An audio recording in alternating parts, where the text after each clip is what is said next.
श्रीपाद वल्लभ श्री गुरुदेव दत्त। श्रीपाद वल्लभ श्री गुरुदेव दत्त। सद्गुरु अप्पा माऊली महाराज की जय। सद्गुरु नारायण महाराज की जय। गुरुदेव दत्त, गुरुदेव दत्त, गुरुदेव दत्त। गुरु शिष्य लक्षणाचा आपण विषय समजून घेतला। आता आपल्याला पुढचा टप्पा आहे। एक एक टप्पे आपण पुढे चाललेलो आहोत। आज सकाळच्या पहिल्या टप्प्यापर्यंत आपल्याला क्षेत्र महिमा वगैरे सगळं कळलेला आहे। तिथून पुढे आता जीवन कसं जगावं असं कळलंय, पण आता आपण आध्यात्मिक मार्गामध्ये पूर्ण आलेलो आहोत। गुरु शिष्य लक्षण हा 8वा जो अध्याय आहे तो कायम आठवावा, कायम मनी आठवावा असा हा गुरु शिष्य लक्षणाचा अध्याय खूप मोलाचा असा झालेला आहे। आता त्याच्या पुढची पायरी आहे, शिष्य कसा असावा हे आपण समजून घेतलं। आता आपण त्या पद्धतीने आहोत असं समजून पुढे जायचंय। त्या पद्धतीने आहोत, शिष्य झालोयच आपण आता, बरोबर ना? त्या पद्धतीने पुढे जायचंय। हा अध्याय त्याच्या पुढचा टप्पा आहे। आपल्याला आपली आतली जागृती करून देणारा हा खरा अध्याय आहे। आपण कोणत्या अवस्थेमध्ये आहोत, कोणत्या अवस्थेमध्ये बसतोय याची जागृती करून देणारा असा हा अध्याय सद्गुरूंनी आपल्या पुढे ठेवलेला आहे। आता सुरुवात करू आपण। गुरुदेव नवम अध्याय साधक अवस्था। गजवदन धारका विशाल कर्णा, चंद्रमौळी धारका गजानना, वंदुनिया तुझ्या चरणा, स्तवनिया शारदा माता, वंदितसे सरस्वतीसी, जीवाग्र्या मुते द्यावी शक्ती, ऐशी मनाच्या अंतकरणापासून करुणी विनती, वंदितसे चरणाशी मग कुलकुलाचार वंदुन, इष्टदैवतासी नमुन, वंदन करुणिया श्री दत्तात्रेय मुनिवरास, लिखाणासी करीतसे प्रारंभ, कोणे एके दिनी शिष्य समुदाय जमला असता आनंद समय, उल्हासित व चैतन्य वृत्तीशी बाळगुण, अंतकरणी समाधान मानुनी, चैतन्य बनात होती सर्व शिष्य गणरतमान, तव समयी मनी मनात आनंद करुणी निर्माण होते उल्हासित, ऐशा समयी सर्व बैसले असता एकत्रित, तये समयी एकमेकासी विचारते झाले चर्चा गुडासी, आनंदे हर्षभरित होऊन विचार विनिमय करते एकमेकात, निश्चिती करुणी मनासी, तव सर्व एकत्रित होऊन शिष्यगण आपला व्हावा उद्धार, जनाचाही करता यावा उद्धार, येणे कारणे काही गुड असे आमुच्या मनी, तयाचे स्पष्टीकरण करून सांगावे आम्हासी, आपले सहवासे आमुचा तो होतसे उद्धार, परी जनकल्याणा कारणे कळावे म्हणजे सर्वाचे होईल हित, तव गुरु बोलती प्रश्नासी निश्चित करुणी, एकत्रित होऊनी विचारावयासी यावे आम्हासी, तव एकमेकात बोलती जन्माचे व्हावे सार्थक, कोणी म्हणती जनाचे व्हावे कल्याण, कोणी म्हणे पुनरपी नको जन्म, कोणी बोलती स्वहिता कारणिक, ऐसे अनुमान न लगे कोणाशी कोणाचे, तव शिष्यगण बैसुनी एकत्रित प्रश्नासी निर्मिते झाले चर्चा चर्चातून, आपण कैसे विचारावे प्रश्नासी धरून, परी एकत्रित होऊनी करू निर्माण प्रश्नासी, आपणाशी बुद्धिदाते देते आहेत देसी, तव समयासी आपण आलो जन्म मानवाशी, या जन्मी आल्यावरती या जन्माशी ओळखण्याची रीती असे कैशी, तयाच्या अवस्था असती कैशा, तयाचा व्यवहार कैसा चाले, या जन्माशी समजावून घेणे असे उचित, म्हणून आपण सर्वजण होऊन एकत्रित विचारावे प्रश्नासी।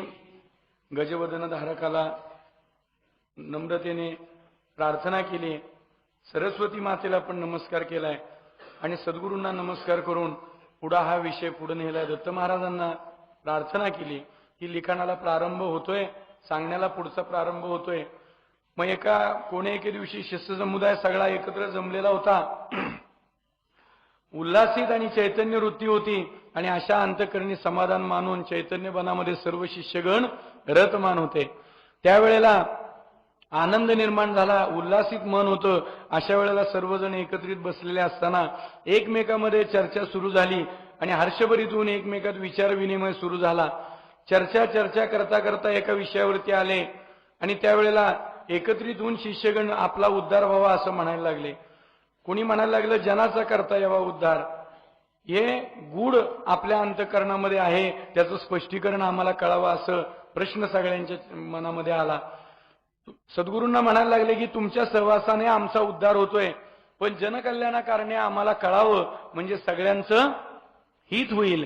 आणि असं सगळं कारण समजून आपल्याला आम्ही विचारतोय.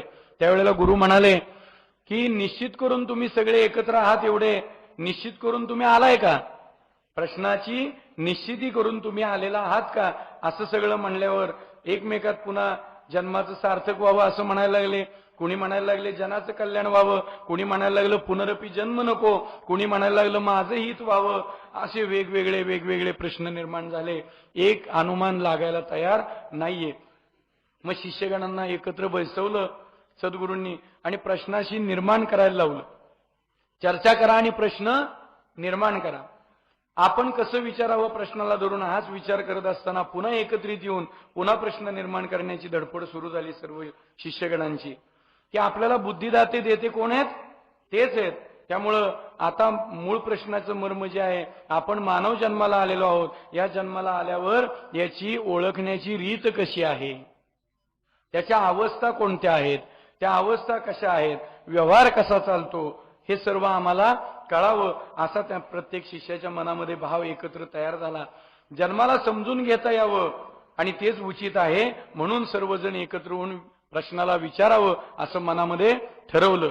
अज्ञानातून होऊन सज्ञान राहत जसे जीवनमानास, परियासी जीवनाचे गणित कैशारी आपणासी घ्यावे समजावून, ऐशा प्रश्नाची करून निर्मिती आले एकत्रित होनी, गुरुच्या सम्मुख येऊनी विचारते झाले प्रश्नाशी, तव गुरु बोलती अनेक असता आपण, प्रश्न झाला का खचित, प्रश्नासे निर्मिल्यासे निश्चित, तुमच्या मनी जो असेल प्रश्न संकोच न मानिता विचारावा निश्चित, तव बोलती शिष्यजन आम्ही आलो मानव यातीस, परी याचे जे असे गणित कैशा रीती वर्तावे, कैशा रीती आचरावे, कैशा रीती राबवावे, तेने कारणी ग फळ मिळे निश्चित, ऐसे गणित आम्हासी नसे ठाऊक, तैसे दाखवून द्यावे आम्हासी, तव गुरु बोलती शिष्यजनासी, आजी आनंदाचा आनंद असे तुमचे अंतरी, आपण पुसले प्रश्न असे मानव जन्माचे मर्म, येण्याची होय मानव जन्माचे कल्याण, ऐसा प्रश्न आपण हर्षभरित होऊन विचारला, तेने मानव यातीचे होय कल्याण, ऐसा हा प्रश्न असे महान, उचली या प्रश्नाशी सांगत असे समजावून, चराचर सृष्टीमध्ये अनंत जीव असते भरलेले, तथापि प्रत्येक जीवासी जन्मासी येऊनी मृत असे ठरलेले, परी आलिया जन्मासी सार्थक व्हावे तया जन्माचे, म्हणून विचार करावा प्रत्येक मानव जन्माने, आपणाशी कृपे करुणी जन्म दिला असे परमेश्वरानी, तयाचे सार्थक करता यावे हे जन्मी, म्हणून सृष्टी माझी अनेक असती जे जीव, तयाचे वर्ण असती चार, तयाचे वेगळा असूच नाही कुठलाही वर्ग. अज्ञानातून सज्ञान होऊन जीवनमानच चाललेलं आहे, पण तरी या जीवनाचं गणित समजून घेतलं पाहिजे, आपल्याला कळलं पाहिजे. आणि अशा प्रश्नाची निर्मिती करून एकत्रित होऊन गुरुच्या पुढं सर्वजण सद्गुरूंपुढे गेले. आणि त्यावेळेला गुरु म्हणाले अनेक तुम्ही आहात, अनेक म्हणजे तुम्ही जास्त लोक आहात. मग एवढे अनेक याचा अर्थ दोन बाजूने, व्यक्ती अनेक आहेत आणि विचार सुद्धा अनेक आहेत. मग अनेक असता आपण प्रश्न झाला का खचित, म्हणजे एक प्रश्न तयार झाला का, निर्माण झाला का प्रश्न, मग तर त्या पद्धतीने निर्माण झाला असेल तर आम्ही उत्तर देऊ. मग तुमच्या मनी जो प्रश्न असेल तो संकोच न मानता आता विचारा. त्यावेळेला सर्व शिष्यजन म्हणायला लागले, गुरूंना प्रश्न विचारला की आम्ही मानव यातीमध्ये आलेलो आहोत, मानव जन्म आम्हाला मिळालेला आहे, पण याचं गणित कसं आहे, याला वर्तन कसं करावं, आचरण कसं करावं, राबवावं कसं, त्याच्यामुळे जेणेकरून निश्चितपणे फळ मिळेल हे गणित आम्हाला ठाऊक नाहीये आणि ते आम्हाला दाखवून द्यावं, तुम्ही सांगावं. त्यावेळेला सद्गुरू सर्व शिष्यगणांना पुढचा खुलासा करायला लागलेत की आज आम्हाला आनंदाचा आनंद झालाय, कारण महत्वाचं मर्म विचारलंय, महत्वाचा विषय विचारलाय, त्यामुळे आनंदाचा आनंद झालेला आहे. आणि तुमच्या सुद्धा अंतरामध्ये जो आनंद दिसतोय तुम्ही प्रश्न विचारताना, त्यामुळे मानव जन्माचं मर्म येणेच मानव जन्माचं कल्याण होईल असा हा प्रश्न तुम्ही विचारलाय, जेणेकरून मानव जातीचं, बघा काय म्हणलंय, अखिल असं म्हणावं लागेल, अखिल मानव जातीचं कल्याण आहे. मग यामध्ये कोणता धर्म कोणती जात काय आलं का, काही नाही. असा हा प्रश्न महान चित्त देऊन श्रवण करावं व्यवस्थित. मग सांगितलेला जो विचारलेला प्रश्न होता त्याला समजून सांगायला लागले सद्गुरू, की चराचर सृष्टीमध्ये अनंत जीव असे भरलेले आहेत, अनंत जीव भरलेले आहेत. प्रत्येक जीवाला जन्माला येऊन मृत होणं हे ठरलेलं आहे. पण आल्या जन्माचं सार्थक व्हावं यासाठी प्रत्येक मानव जन्माने म्हणजे प्रत्येक मानव म्हणून जो जन्माला आला त्या प्रत्येकाने विचार केला पाहिजे. आपल्याला कृपे करून त्या भगवंतानी परमेश्वराचा जन्म दिलेला आहे, त्याचं सार्थक करता यावं या जन्मामध्ये. म्हणून त्याचा खुलासा करताना बघा काय सांगतायत, की सृष्टीमध्ये अनंत जीव जे भरलेले आहेत त्याचे 4 वर्ण आहेत म्हणले. किती वर्ण आहेत? 4. आता तुम्हा आम्हा सर्वांना आपल्या प्रचलित असणारा व्यवहारात असणारा आपल्याला 4 वर्ण आहेत माहिती, बरोबर ना? कोणते वर्ण आहेत माहिती आपल्याला? ब्राह्मण, क्षत्रिय, वैश्य आणि शूद्र हे वर्ण तुम्हा आम्हाला कायम माहिती आहेत, लक्षात घ्या. पण सद्गुरूंचा विचार अखिल मानव जातीचा आहे. नुसत्या त्या एका 4 वर्णापुरता अवलंबून त्यांचे विचार नाहीयेत, जे पुढे खुले होतील आपल्याला. लक्षात घ्या, त्यांच्या मनातले विचार काय आहेत ते पुढे समजून घेऊ, की या 4 वर्णाच्या व्यतिरिक्त कुठलाच वर्ग असू शकत नाही असं म्हणतायत. ते 4 वर्ण कोणते हे आता पुढे आपल्याला खुलासा समजून घ्यायचा आहे. मानवासी असती अवस्था 4, तया अवस्थेशी जोगील समजावून, तयाशी तयाचे जन्माचे कळेल गणित. आपण आहोत कोठे, आपण करायचे आहे काय, घडवायचे आहे काय व वर्ज करायचे आहे काय, ऐसी जी बोलिली भाषा यासीच बोलती आधी गुणेचे गणित. ऐसे आधी गुणेचे गणित जो घेईल मनाच्या अंतकरणापासून समजून, तोच मानव जन्मासी आल्यावरती देहाचे घेईल कल्याण करून. म्हणून आपणाशी सांगत असे आधी गुणेचे गणित, ते घ्यावे समजावून शुद्ध अंतकरणी होऊन. तयाचे वर्ग असती 4, ते ऐकावेत कोणकोणते. एक असे बद्ध, दुजा तो मुमुक्षु, तिजा तो साधक, 4 तो जाणावा सिद्ध. याच्या पुढे नसे अवस्था कोण. म्हणून या 4शी घ्यावे समजावून, तेनेच मानव जन्माचे होय कल्याण. एक एक वर्ण सांगत असे समजावून. बद्ध म्हणजे कोण, मुमुक्षूचे लक्षण काय, साधक व सिद्ध कसे ओळखावे, ऐसे जे शिष्यगणांनी घ्यावे समजावून. तेने तयांचे होय कल्याण. इथपर्यंत समजून घेऊ. जे वर्ण सांगितलेत बघा, विचार केवढा खोल केलेला आहे, की मानवाच्या अवस्था 4 वर्णांशी जोडल्या गेलेल्या आहेत. मानवाच्या ज्या अवस्था आहेत ते 4 वर्णाशी 4 वर्गाशी जोडल्या गेलेल्या आहेत.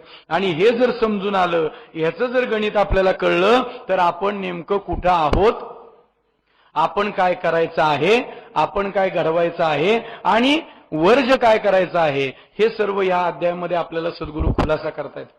की हे जे आधी गुणेचं गणित आहे यालाच समजून घेतलं पाहिजे. हे आधी गुणेचं गणित जो मनापासून समजून घेईल तो मानव जन्माला आल्यानंतर देहाचं कल्याण करून घेईल. आता आहे आधी गुणेचं गणित शुद्ध अंतकरणी समजून घ्या असं म्हणतायत. त्यावेळेला पुन्हा तो विषय जो मूळ आला, सृष्टीमध्ये अनंत जीव भरलेले आहेत, त्याचे वर्ग म्हणजे वर्ण 4 आहेत. ते कोणकोणते आहेत? तर एक असे बद्ध, दुसरा कोण मुमुक्षु, तिसरा साधक आणि चौथा सिद्ध. सद्गुरू म्हणतायत की याच्या व्यतिरिक्त या जगाच्या पाठीवर जो जो म्हणून मानव आहे, मी जगाच्या पाठीवर म्हणतोय बरं का, भारत नाही म्हणत, महाराष्ट्र म्हणत नाहीये, जगाच्या पाठीवर जो जो मानव म्हणून जन्माला आलाय तो ह्या 4 अवस्थेतच कुठेतरी असला पाहिजे.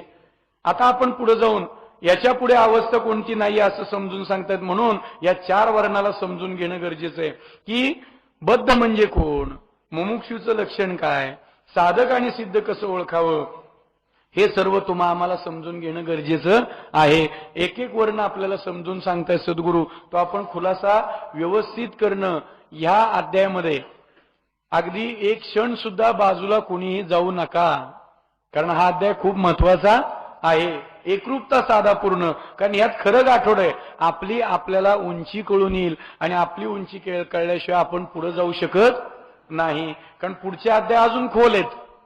या अध्यायामध्ये आपली पायरी कळणार आहे आणि मग पुढचं खरं गणित आपल्याला कळत जाईल. म्हणून आपण एकरूपता पूर्ण साधा, पूर्ण एकरूपता, बरोबर ना? आता आपण समजून घेऊ. जे परी आंधळा असून अंधारात जी चाले, तयासी जयाप्रमाणे दाही दिशा शून्यासे ऐसा जो आहे मानव जन्मासी भक्त ज्ञाते तापसी योगी विरक्त संन्यासी दृष्टी समीप येऊन येन दिसती कर्म कोणते वा कर्म कोणते धर्म कोणता वा धर्म कोणता तैसेच परमार्थाचा सोपा मार्ग कोणता ऐसे जयाशी नाही दिसत व समजावून घेत नसे सत्शास्त्र सत्संगती सज्जन मनुष्य पवित्र असा सन्मार्ग याची नसे तयाशी ओळखणं बद्धाला सारासार विचार स्वधर्माचा आचार किंवा दान पुण्य परोपकार कळत नाही ऐसे काही पोटी नसे भूतदया बाहेर शरीरही नसे शुद्ध जनाचे करील समाधान ऐसे मृदुभाषे नसते बद्धापाशी न कळे भक्ती न कळे ज्ञान वैराग्य ध्यान मोक्ष याची मुळीच नसते ओळख निश्चयात्मक मुख्य देव ठाऊक नाही साधू संतांचा विवेक जाणत नाही मायेचे देखील नाही कौतुक आपण आहोत मानव जन्मासी याचीच नाही ओळखणं जीवाची जन्माची नसे ओळखणं साधनाचे फल समजले नाही नाही कधी शोधले शुद्ध तत्वासी विचार नाही करवला खरा खोट्याचा ऐसे असी नाव असे बद्ध बंधन ऐसे कैसे मुक्तीचे लक्षण काय लक्षण व लक्षण रहित त्याहून निराळी अशी वस्तू म्हणजे परब्रह्म नाही कळत समजून घेऊ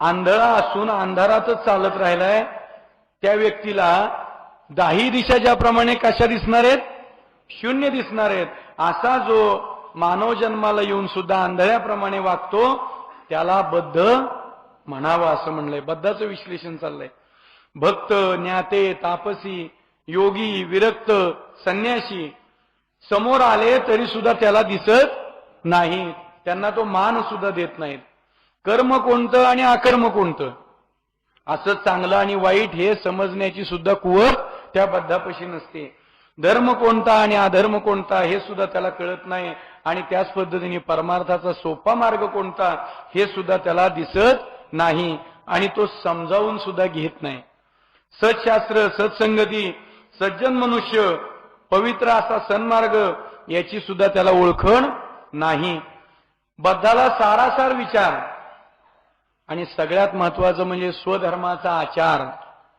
दान पुण्य परोपकार हे काही कळत नाही पोटामध्ये भूतदया पण नाहीये बाहेर शरीर शुद्ध नाही जनास समाधान करेल असं मृदू भाष्य सुद्धा त्याच्यापाशी नाहीये भक्ती कळत नाही ज्ञान कळत नाही वैराग्य कळत नाही ध्यान कळत नाही मोक्ष कळत नाही ही मुळीच त्याला जाणत नाही मायेचं कौतुक त्यांनी पाहिलं नाही परमार्थ उमगत नाही अध्यात्माचं निरूपण ऐकायला तयार नाही ऐकलंच नाही आपण मानव जन्माला आलोय याचीच ओळख नाहीये जीवाची जन्माची अजिबात ओळख नाही आणि साधनाचं फल तर लांबच राहिलं कधी शुद्ध तत्वाला ओळखलं नाही शोधलं नाही खऱ्या खोट्याचा कधी विचारच केला नाही अशाला बद्ध म्हणावं असं म्हणलंय बंधन हे कसलं नेमकं आपल्याला बंधन पडलेलं कसलं आहे मुक्तीचं नेमकं लक्षण काय आणि लक्षण रहित त्याहून निराळी अशी वस्तू म्हणजे साक्षात परब्रह्म ते कळत नाही अशाला काय म्हणावं बद्ध म्हणावं कोणी शास्त्रार्थ सांगितला तो न मानवे म्हणा आपण स्वतःशीच न घेई समजावून आपण जन्मासी येऊन मृत होणार आहोत हे जयासी नाही कळत यासी जो न घेत समजावून ऐशे अशी नावाचे बद्ध आत्मज्ञान नसणे हे बद्धाचे मुख्य होय लक्षण तीर्थव्रत दान पुण्य हे तो नसे जाणीत दया करुणा आर्जीव मैत्री शांती क्षमा हे जयाशी नसे माहीत तोची जाणावा बद्ध जयाशी ज्ञानाची नसे ओळखणं तो ज्ञानाची सांगेल तैशी लक्षणे अनेक प्रकारचे दुर्गुण जयाच्या अंगी बिंबले असती दारुण तोची जाणावा बद्ध अनेक प्रकारे करतो दोषाचरण दुसऱ्यासी दूषण लाविता मनासी होत असे आनंद ऐशे असे नाव बद्ध इथं एवढा समजून घेऊ विषय नाही का की कुणी शास्त्रार्थ सांगितला तर तो पण मनाला मानवत नाही आणि स्वतःला सुद्धा समजून घेत नाही सगळ्यात महत्वाचं गुढ सांगितलंय की आपण जन्माला आलेलो आहोत आपण मरणार आहोत हे ज्याला कळत नाही तो बद्ध म्हणलंय सहजपणे जर सद्गुरू आपल्याला म्हणतात की अरे एवढं नामस्मरण करा, असं करा, तसं करा, तसं करा, हे करा, हे वाचा, ते वाचा. आपण सहजपणे म्हणतो करू की, बघू की, जणू काय आपण मरणारच नाही.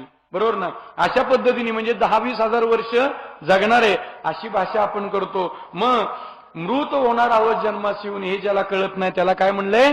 बद्ध म्हणलंय. आत्मज्ञान नसणं हे बद्धाचं मुख्य लक्षण म्हणलं. तीर्थव्रत, दान, पुण्य हे तो जाणत नाही. दया, करुणा, आर्जीव, मैत्री हे सुद्धा तो जाणत नाही. आणि त्याच्यापाशी शांती, क्षमा हे सुद्धा त्याच्यापाशी नसतंय. तो त्याला माहीतच नाही. त्याला बद्ध म्हणावं म्हणलंय. ज्याला ज्ञानाची ओळखण नाही तो ज्ञानाची सांगल तशी लक्षणं म्हणजे तो त्याच्याच पद्धतीने सांगायला लागतो, नाही का? सहजपणे म्हणलं जातं बघा. असं कुठं सांगितलंय अगदी सारखं देवाचं करावं? असं म्हणलंय की अभंगामध्ये, देवाचे द्वारी उभा क्षण भरी तेणे मुक्तिचारी साधी येल्या. क्षणभर उभं राहिलं की मिळती मुक्ती. पण तसा त्याचा अर्थ आहे का हो? तसा अर्थ अभिप्रेत तिथं नाहीये. पण तो त्याच्या मनामध्ये तो विचार करतो म्हणजे मनात येईल ते ज्ञान त्याचं, अशी अवस्था जी होती. मग अशा पद्धतीनं अनेक दुर्गुण त्याच्या अंगामध्ये बिंबतात आणि अनेक दुर्गुण बिंबल्यामुळे दारुण त्यालाच बद्ध म्हणलेलं आहे. अनेक प्रकारे दोषाचरण लावतो. दुसऱ्याला दोष देणं हे सुद्धा बद्धाचं लक्षण आहे. आपण समजून घेतलं पाहिजे, लक्षात घ्या. दुसऱ्याला दूषण लावून चावटपणाविषयी हौस आहे म्हणजे एखाद्याला जर काय म्हणलं कुणी तर आपल्याला सहजपणे हसू येतं बरं का, पण ते योग्य नाही. कदाचित त्याच्याही पेक्षा खालची अवस्था आपली असू शकते. म्हणजे जसं म्हणलं गेलंय, सहजपणे एखादा घसरून पडला की हसायला बरं वाटतो, पण आपण पडल्याशिवाय ते दुःख कळत नाही. त्यामुळे कधीही कुणाला हसणं बरोबर नाही, कारण ती चावटपणा म्हणलाय आणि त्याला बद्ध म्हणलेलं आहे, लक्षात घ्या. म्हणून त्याला दूषण लावून आपल्याला मात्र ज्याला आनंद मिळतो त्याला बद्ध म्हणलेले समजून घेऊ, नाही का? काम, क्रोध, गर्व, मद, झगडा, खेद, दर्प, दंभ, विषय, लोभ, कर्कशपणा, अवलक्षणे असती जयाजवळी, मत्सर, असूया, तिरस्कार, पाप, विकार, अभिमान, ताठा, अहंकार, दुष्कर्माचा साठा, कापट्य, वादविवाद, कुतर्क, भेदाभेद, क्रूरता, दयाहीनता, निंदा, द्वेष, अधर्म, अभिलाषा, अनेक प्रकारचे दोष असती जयाच्या अंगी, तयासीच बोलावे बद्ध, भ्रष्टपणा, अनाचार, नष्टपणा, एकाकार करणे, अनीती, अविचार हे असती दुर्गुण जयाच्या जवळी अतिप्रमाणात, तयासीच बोलावे बद्ध, निष्ठुर, घातकी, हत्यारा, ऐशियाशी जाणावे बद्ध, दुराशा मनी असलेला, स्वार्थी, तंटेखोर, अनर्थ करणारा, डाव धरणारा, दुर्मती तोची जाणावा बद्ध, कल्पना, कामना, तृष्णा, वासना, ममता, भावना ऐसे लक्षणे असती जयाचे अंगी, तयासीच बोलती बद्ध, विकल्पी, विषादी, मूर्ख, समधी, प्रापंचिक, अनेक लावून घेणारा उपाधी, वाचाळ, पाखंडी, दुर्जन, थोतांडी, उणे पाहणारा, दुर्जन, खोडकर ऐशियाशी जाणावे बद्ध, नास्तिकपणा, भ्रम, भ्रांती, तम, चंचलताळ यासीच बोलती बद्धाचे लक्षण, कृपणदांडगा, मत्सरी, मस्तिकोर, दुष्कर्मी, व्यसनी हे अनेक अवगुण जयाची अंगी बिंबले असतील तयाशीच म्हणावे बद्ध, परमार्थाचे अज्ञान, परिप्रपंचाचे ज्ञान मात्र भरपूर, स्वतःच्या चित्ताला समाधान देण्याचे समजत नाही, ऐशियाशी बोलावे बद्ध, प्रपंचाचा पूर्ण आदर, प्रपंचाचे घेऊन ओझे कष्ट करतो, सत्संगाची नसे आवडी, संत निंदेची होत असे आवड, देहबुद्धीची बेडी हातात घेतली अडकवून, हातात जपमाळ द्रव्याची, चित्तात नेहमी ध्यान बायकोचे, संत संगतीचा दुष्काळ, ऐशी लक्षणे जयाच्या ठिकाणी करती वास, तोची जाणावा बद्ध, नाही का? खेद, झगडा, काम, क्रोध, गर्व, नाही का? मद, झगडा, खेद, दर्प, दंभ, विषय, लोभ आहे अखंड, कर्कशपणा आहे, अवलक्षणं सगळी ही ज्याच्या जवळ आहेत त्याला बद्ध म्हणलेलं आहे. मत्सर, असूया, तिरस्कार, मत्सर कुणाचा करणं, असूया म्हणजे मनामध्ये एखाद्याबद्दलची वाईट भावना, तिरस्कार आहे, पाप आहे अखंडपणे, विकार, अभिमान, ताठा आहे, अहंकार आहे, दुष्कर्माचा साठा आहे, कापट्य, मनामध्ये कापट्य आहे, वादविवाद घालण्यात हुशार आहे, कुतर्क आहे, भेदाभेद आहेत अखंडपणे, एकरूपता मानायला तयार नाही, दयाहीनता आहे, दया अजिबात नाही. निंदा, अखंड निंदा आहे सारखी दुसऱ्याची. द्वेष आहेत, अधर्म आहे, अभिलाषा आहे. अशा अनेक प्रकारे दोष ज्याच्या अंगामध्ये आहेत त्याला बद्ध म्हणावं म्हणले. भ्रष्टपणा, अनाचार करणं, नष्टपणा, अनीती, अविचार हे दुर्गुण ज्याच्या जवळ आहेत अतिप्रमाणामध्ये त्याला बद्ध म्हणावं म्हणले. निष्ठुर आहे, घातकी आहे, हत्यार आहे, पातकी आहे, तापट आहे, अनेक कुविद्या अंगी असलेला आहे. कुविद्या म्हणजे वाईट अंगी असलेला आहे, याला बद्ध म्हणावं म्हणले. दुराशा मनामध्ये आहे, स्वार्थी आहे, तंटेखोर आहे, अनर्थ करणारा आहे आणि डाव धरणारा आहे दुसऱ्यावरती, त्याला सुद्धा बद्ध म्हणलेलं आहे. कल्पना, कामना सारख्या मनामध्ये चालू आहे, तृष्णा आहे, लागलेलीची तहान सारखी वासनेची, ममता आहे पण ती वेगळी आहे, भावना आहे ती पण अवस्था वेगळी आहे. हे सगळी लक्षणं ज्याच्या जवळ आहेत अंगामध्ये त्याला बद्ध म्हणावं म्हणलंय. विकल्पी, विषारी आहे, मूर्ख आहे, प्रापंचिक, अनेक लावून घेणारा उपाधी, अनेक उपाधी लावून घेतो, वाचाळ आहे नुसता, पाखंडी आहे, दुर्जन आहे, थोतांडी आहे, उणं पाहणारा आहे दुसऱ्याचं, दुर्जन, खोडकर, त्याला बद्ध म्हटलेलं आहे. नास्तिकपणा ज्याच्यामध्ये, भ्रम ज्याच्यामध्ये, भ्रांती आहे, तम पण आहे, चंचलता आहे, अखंडपणे चंचलपणा आहे, आळस आहे भरलेला, त्याला बद्ध म्हणलेलं आहे. कृपण, दांडगा आहे, मत्सरी आहे, मस्तीखोर आहे, दुष्कर्मी आहे, वाईट कर्म करणारा आहे, व्यसनी पण आहे, अशा अनेक अवगुण ज्याच्या अंगामध्ये बिंबलेत त्याला बद्ध म्हणलेलं आहे. परमार्थाचं अज्ञान आहे पण प्रपंचाचं ज्ञान मात्र भरपूर आहे. स्वतःच्या चित्ताला कधी समाधान द्यायचं समजत नाही आणि अशालाच बद्ध म्हटलेलं आहे. परमार्थाचा अनादर आहे, प्रपंचाचा पूर्ण आदर आहे. आणि म्हणलंय पुढं, प्रपंचाचं घेऊन ओझ घेऊन कष्ट करतो. सत्संगाची आवड नाहीये, संत निंदेची मात्र आवड आहे. देहबुद्धी, देहाची बुद्धीची बेडी, देहबुद्धीची बेडी जी आहे ती पायात घेतली अडकून, हातामध्ये जपमाळ मात्र द्रव्याची आहे. कशाची आहे? पैशाची. आणि चित्तात नेहमी ध्यान बायकोच आहे. संत संगतीचा दुष्काळ आहे चित्ताला, चित्ताला संत संगतीचा दुष्काळ आहे. अशी लक्षणं ज्याच्या ठिकाणी वास करतात तो बद्ध म्हणावा. डोळ्याने द्रव्यदारेचे दर्शन घ्यावे, कानाने द्रव्यदारेच्या कथा ऐकाव्या, चित्ताने चिंतनही द्रव्यदारेचे करावे. काया वाचा मन चित्तवित्त जीव प्राण सर्व काही करून अर्पण, त्या योगे करीत असे द्रव्यदारेचे भजन. सर्व इंद्रिय स्थिर करून त्यांना पळभरी इकडे तिकडे जाऊ न देता द्रव्यदारेच्या कारणिकची झिजवीत असे. तीर्थ परमार्थ सगळा स्वार्थ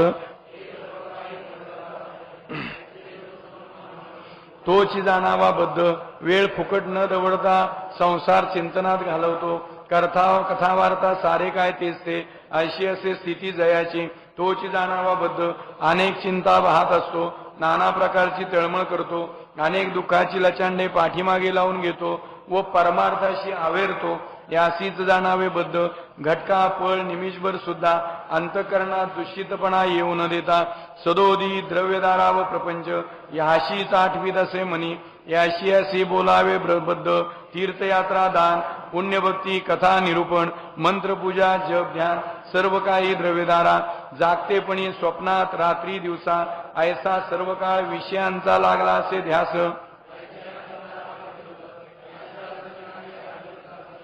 ऐसे हे असे बद्धाची लक्षणे. जया अंगी असेल बद्धपणा तेने समजावून घेऊन यावे याही लक्षणा. म्हणजेच आपणास कळो येईल ऐसे असे लक्षण बद्धाचे. ऐसे सांगितले लक्षण बद्धाचे. तयाशी जाणून समजावून जो घेईल समजावून तयाशीच कळो येतील लक्षणे बद्धाची. संत संगतीचा दुष्काळ, चित्तामध्ये ध्यान बायकोचं, अशी सगळी जी काय अवलक्षणं आहेत ज्याच्याजवळ वास करतात तो बद्ध आहे. डोळ्याने द्रव्यदारेचं दर्शन घ्यावं, नाही का? जसं म्हणतात सकाळी उठल्याबरोबर हात पुढे घ्यावा, कराग्रे वसते लक्ष्मी करमध्ये सरस्वती. ते सगळं बाजूला ठेवून पैसा आणि बायको ह्याच्या पलीकडं दुसरं काही नाही. आणि ती अवस्था जी आहे द्रव्यदारा, एवढाच विषय. चित्ताचं चिंतन सुद्धा द्रव्यदाराच आहे. काया वाचा मन चित्त वित्त जीव प्राण सर्व काही ज्याला अर्पण केले त्याच्या योगे द्रव्यदारेच तो काय करतो? भजन करत राहतोय. सर्व इंद्रिय स्थिर करून त्यांना पळभर सुद्धा इकडे तिकडे जाऊ न देता कायम द्रव्य आणि दारा ह्याच्या कारणासाठी झिजवतो. हा देह कशासाठी झिजवतो? द्रव्यदारेच्या कारणासाठी. ही अशी अवस्था त्याला काय म्हणलंय? बद्ध म्हणलंय. तीर्थ परमार्थ कुठेही जरी गेला तरी कायम मनामध्ये काय आहे? स्वार्थ. कायम मनामध्ये स्वार्थ आहे. तीर्थाला गेला तरी स्वार्थ आहे, परमार्थ करतोय तरी स्वार्थच आहे. सर्व काही द्रव्यदारा. तो स्वार्थ कोणता? द्रव्यदारा. असं जो समजून मानतो तो काय म्हणावा? बद्ध म्हणावा. वेळ फुकट अजिबात दौडत नाही. कायम संसार चिंतनामध्ये वेळ घालवतो. केवढी मोठी साधन आहे ना, नाही का? कथा वार्ता सगळं काही तेच ते. हे अशी जशी ज्याची स्थिती आहे त्याला काय म्हणावं? बद्ध म्हणावं. अनेक चिंता वाहत असतो, नाना प्रकारची तळमळ करतो आणि अनेक दुःखांची लचंड पाठीमागे लावून घेतो आणि मूळ जी गोष्ट करायची त्या परमार्थाला अवैरतो आणि यालाच बद्ध म्हणावं असं म्हणलंय. घटका पळ निमिषभर म्हणजे अगदी क्षणभर सुद्धा अंतःकरणात दूषितपणा येऊ न देता सारखा द्रव्यदारा आणि प्रपंच ह्यालाच मनामध्ये आठवत राहतो. याला बद्ध म्हटलेलं आहे. तीर्थयात्रा, दान, पुण्यभक्ती, कथा, निरूपण, मंत्रपूजा, जप, ध्यान सर्व काही काय द्रव्यदाराच आहे. जागतेपणी, स्वप्नात, रात्री, दिवसा फक्त विषयांचाच ध्यास लागलेला आहे, दुसरं काही डोक्यात नाही. आणि यालाच बद्ध म्हणलेलं आहे. आणि या लक्षणाला समजून घेऊन बद्धाला समजून घ्यावं. ही अशी बद्धाची लक्षणं. ज्याच्या अंगी बद्धपणा असेल त्यांनी ह्या लक्षणाला समजून घ्यावा असं म्हणतात. लक्षण समजून घ्या की हे मगच आपल्याला कळवईल खरं हे बद्धाचं लक्षण. समजून घेतलं तर येईल, नाही का? समजून घेतलं तर समजून येईल. मग ही लक्षणं सगळी बद्धाची सांगितली. त्याला समजून जाणून जो त्याला कळून येईल ही लक्षणं बद्धाची, मग त्या पद्धतीने ही बद्धाची लक्षणं इथपर्यंत पूर्ण होत आहेत. आता ही बद्धाची लक्षणं ऐकल्यानंतर हा पहिला टप्पा लक्षात येतोय. पहिला वर्ण म्हणजे बद्ध. ही सर्व बद्धाची लक्षणं सांगितलीत. आता मला सांगा की आपण सर्वजण या सर्वांमध्ये कोण बद्ध आहे हो?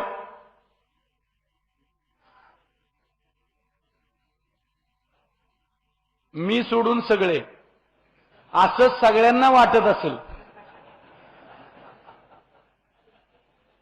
खरंय का कुठे? नाही का? मी ही एक एक गोष्टी कपटी, आमक बित्रा, आमक तमक, अनेक काम प्रकारे तंटा करणारा, भांडण लावणारा, दुर्मती, दुराशा मनी असलेला, स्वार्थी, तंटेखोर, सगळं सारखं बायकोन पैसा याच्या मागे लागलाय. हे वाचत असताना लगेच डोक्यात आलं, हा त्या आमका तसाच आहे बरं का, तमका तसाच आहे बरं का, ते पुढे बसलेला तसाच आहे बरं का, ते मागे बसलेला तसाच आहे बरं का. पण माझ्यामध्ये मी डोकवायला तयार नाही. आणि हाच खरा बद्ध. हेच खरं बद्धाचं लक्षण आहे. मग आता मला सांगा की इथं बसलेल्यांमध्ये बद्ध कोण कोण आहे? नाही का? आपण सर्वजण ह्याच अवस्थेत आहोत, कमी जास्त प्रमाणात. सद्गुरूंच्या कृपेने कमी जास्त प्रमाणात आहे, पण ह्यातच अजून चिकटून पडलेलो आहोत याची जाणीव मला तरी झाली. समजून घ्या. आता फक्त सुधारणा व्हावी म्हणून गुरुचरणाशी लोळायचे अखंड, एवढं मात्र नक्की लक्षात घ्या. आता पुढचा टप्पा आपण समजून घेऊ. बद्ध असता ऐशी असती लक्षणे, यासी सुज्ञपणे जो घेईल समजावून, तोची यातून होईल पार निश्चित. येथून पुढे सांगत असे लक्षण मुमुक्षूचे, ते ऐकावे मनाच्या अंतकरणापासून, म्हणजेच कळो येतील चित्तासी. लक्षासी करून एक चित्त, जो समजावून घेईल मनाच्या अंतकरणापासून, तयाशीच कळो येतील लक्षणे. म्हणून होऊन या सावधान, ऐकावी ती लक्षणे मुमुक्षूची.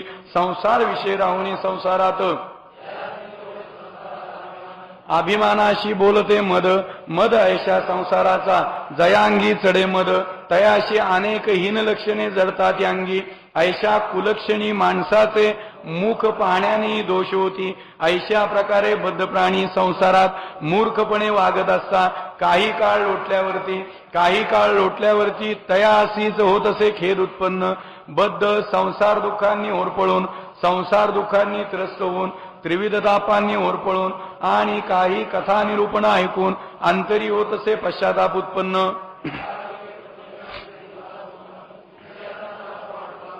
ऐसे झाल्यावरी त्रस्त नको आपणाशी संसार माया मोह प्रपंच हा असे नाशिवंत तयासाठी केलेले श्रम जाती होऊन निष्फळ म्हणून चित्ती होतो पश्चाताप आता तरी समजून घेऊन सार्थक करण्याची कारणिक आपण करावा प्रयत्न ऐसा होत असे पश्चाताप बद्धाशी अंतकरणाशी लागत असे सुटपुट बोलत असे मनाशी आयुष्य गेले फुकट केलेल्या पूर्वपातकांची होऊन आठवण सगळे अंतकरणा समीप येऊन पुढे उभे राहते परिती असती असंख्य जव येती नजरेच्या समीप तव यमयातनेची होऊन आठवण वाटू लागते भय अंतरी समजून घेऊ की अशा पद्धतीने बद्धाची अवस्था कळल्यानंतर सुज्ञपणे समजून घेतलं तर तो यातून पुढे पार होईल. आता इथून पुढे कशाची लक्षणं आहेत पुढची मुमुक्षुची लक्षणं. पहिला टप्पा झाला आता पुढचा टप्पा ती समजून मनाच्या अंतकरणापासून आपण घेतली पाहिजे.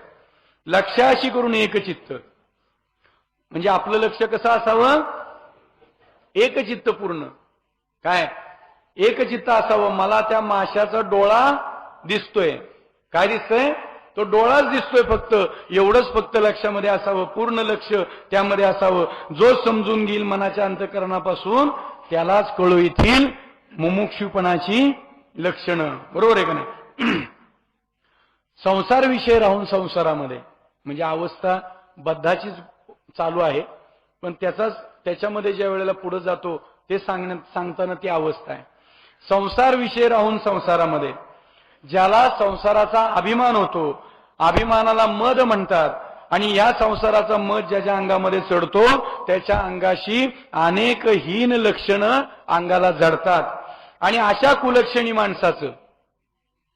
कुलक्षणी माणसाचं मूक पाण्याचा सुद्धा दोष होतो म्हणून त्याचं मूक सुद्धा कुणी पाहत नाही. एवढी वाईट अवस्था त्याची होती. तो बद्ध प्राणी संसारामध्ये मूर्खपणे वागत असताना अशा अवस्थेमध्ये वागत असताना काही काळ लोटतो आणि काही काळ लोटल्यावर त्याला आतमध्ये खेद उत्पन्न व्हायला लागतो पश्चाताप व्हायला लागतो खेद उत्पन्न व्हायला लागतो. मग कसा खेद उत्पन्न व्हायला लागतो त्याचं विश्लेषण पुढे केलंय. बद्ध संसार दुःखांनी होरपळून संसार दुःखांनी त्रस्त होऊन त्रिविध तापांनी होरपळून आणि काही कथा निरूपण ऐकून अंतरी होत असे पश्चाताप उत्पन्न. अंतरामध्ये पश्चाताप जसा आपला काल विषय झाला पुंडलिकाचा मनामध्ये तो त्याच अवस्थेमध्ये होता बद्धाच्या पण कुकुट स्वामींच्या माध्यमातून ज्या वेळेला त्याला खरं मर्म कळलं त्यावेळेला आतमध्ये त्याला पश्चाताप व्हायला लागला. दग्ध अवस्था व्हायला लागली त्या अवस्थेमुळं पश्चातापाने आणि पश्चाताप व्हायला लागला त्याला कळायला लागलं उदास व्हायला लागला आणि मग त्याला मूळ मर्म करायला लागलं. त्या पद्धतीनं प्रपंचाविषयी उदास होऊन प्रपंच सोडून नाही म्हणलेलं उदास होऊन लक्षात घ्या. विषयाचा त्रास वाटायला लागला आणि त्रस्त झाला आणि त्या त्रस्त झाल्यावर नको आपल्याला संसार माया मोह काय म्हणायला लागला हा संसार माया मोह हे सगळं नको हे नाशिवंत आहे. काय म्हणायला लागला नाशिवंत आहे असं म्हणायला लागला. कशी गंमत होती बघा. पण पुढे गेल्यावर बरं का घायला आले येईपर्यंत नाही का त्यावेळेला म्हणायला लागला प्रपंच नाशिवंत आहे त्याच्यासाठी जे जे केलं ते सगळं निष्फळ आहे म्हणलंय आणि त्यासाठी केलेलं श्रम निष्फळ होऊन चित्तामध्ये त्याच्या पश्चाताप उत्पन्न व्हायला लागला आणि म्हणायला लागला आता तरी समजून घेऊ आपलं सार्थक करण्यासाठी आता तरी समजून घेऊ. आणि मग प्रयत्न करत हा जो पश्चाताप बद्धाशी झाला अंतकरणाला चुटपुट लागली की आपलं आयुष्य फुकट गेलं आपलं आयुष्य. पण ही चर्चा होत असताना मनामध्ये ती अवस्था होत असताना केलेल्या पूर्वपातकांची आठवण डोळ्यापुढे आल्याशिवाय राहते का हो नाही का. समोर नजरेच्या समोर उभं राहिलं ती पातक ज्या वेळेला नजरेच्या समोर उभी राहतात ती असंख्य आहेत ती काय कमी आहेत का असंख्य आहेत. त्यावेळेला यमयातनेची आठवण झाली आणि भीती वाटायला लागली अंतरामध्ये. यमयातनेच्या पाहून शिक्षेशी मागील दुष्कर्मे येते आपणापुढती मग मनी वाटू लागते भीती. जन्मासे आल्यावरती विचार कधी केला नाही पुण्याचा पापाचे तर वाढले डोंगर आता हा दुस्तर तरू तरी कैसा. मागचे दोष आठवले म्हणी स्वतःच्या दोषावरी घालून पांघरून भल्या भल्यासे लावले दोषारोप दूषण. देव साधू संत संजन यांची मी केली निंदा विनाकारण निंदेसारखे दुसरे नसे कुठलेही पाप ऐसे घडले मजचे आते झाले समुद्रा समान पाप, आकाश सुद्धा जाईल बुडून, ऐसे तुडुंब झाले पाप. संताशी नाही ओळखले, पूजा केली नाही देवांची, अभ्यागताचा केला नाही संतोष, पूर्वजन्मीचे पाप पुढे उभे राहिले, तेने कारणे मजातून काही सत्कर्म घडले नाही. मन नेहमी शिरत गेले आडवाटेत, शरीराशी जिजवून नाही केला परोपकार, काम मदाने काही राखला नाही आचार, भक्तिरूप मतीला बुडवले, शांतिरूप विश्रांतीशी मोडून टाकले. मूर्खपणे सद्बुद्धी सद्वासना, धर्माची अवहेलना करून भगवंताचे भजन अर्चन नाही केले बिलकुल, केले दोष निरर्थक. पहावयासी गेलो विवेका, ठावची नसे राहिला, उपाय काय आता करावा, मिळेल कैसा परलो, जाईन देवादी देवाजवळ उपाय कोणत्या, अंतःकरणी उत्पन्न नाही झाला सद्भाव, जे केले ते सर्व लौकिकासाठीच केले, कर्माचा केला खटाटो, तोही दांभिकपणे वरकरणी केला, बाजारात मांडून देवासी, पोटासाठी केल्या कथा, हाय रे देवा माझी खोटी बुद्धी, ठाऊक मलाच. यमयातनेची जी काय पाप पुढे उभी राहिली, यमयातनेच्या भीती वाटायला लागली अंतरामध्ये, मागची सगळी दुष्कर्म पुढे यायला लागली, मग मनामध्ये भीती वाटायला लागली की आता हा विचार पुढे आला, पुण्याचा कधी विचार केला नाही, पुण्य तर काहीच नाही पण पापाचे मात्र डोंगर तयार झाला, एवढा मोठा डोंगर तयार झाला, आता तो दुस्तर तरू तरी कैसा, म्हणजे पलीकडे तरी कसा जाऊ.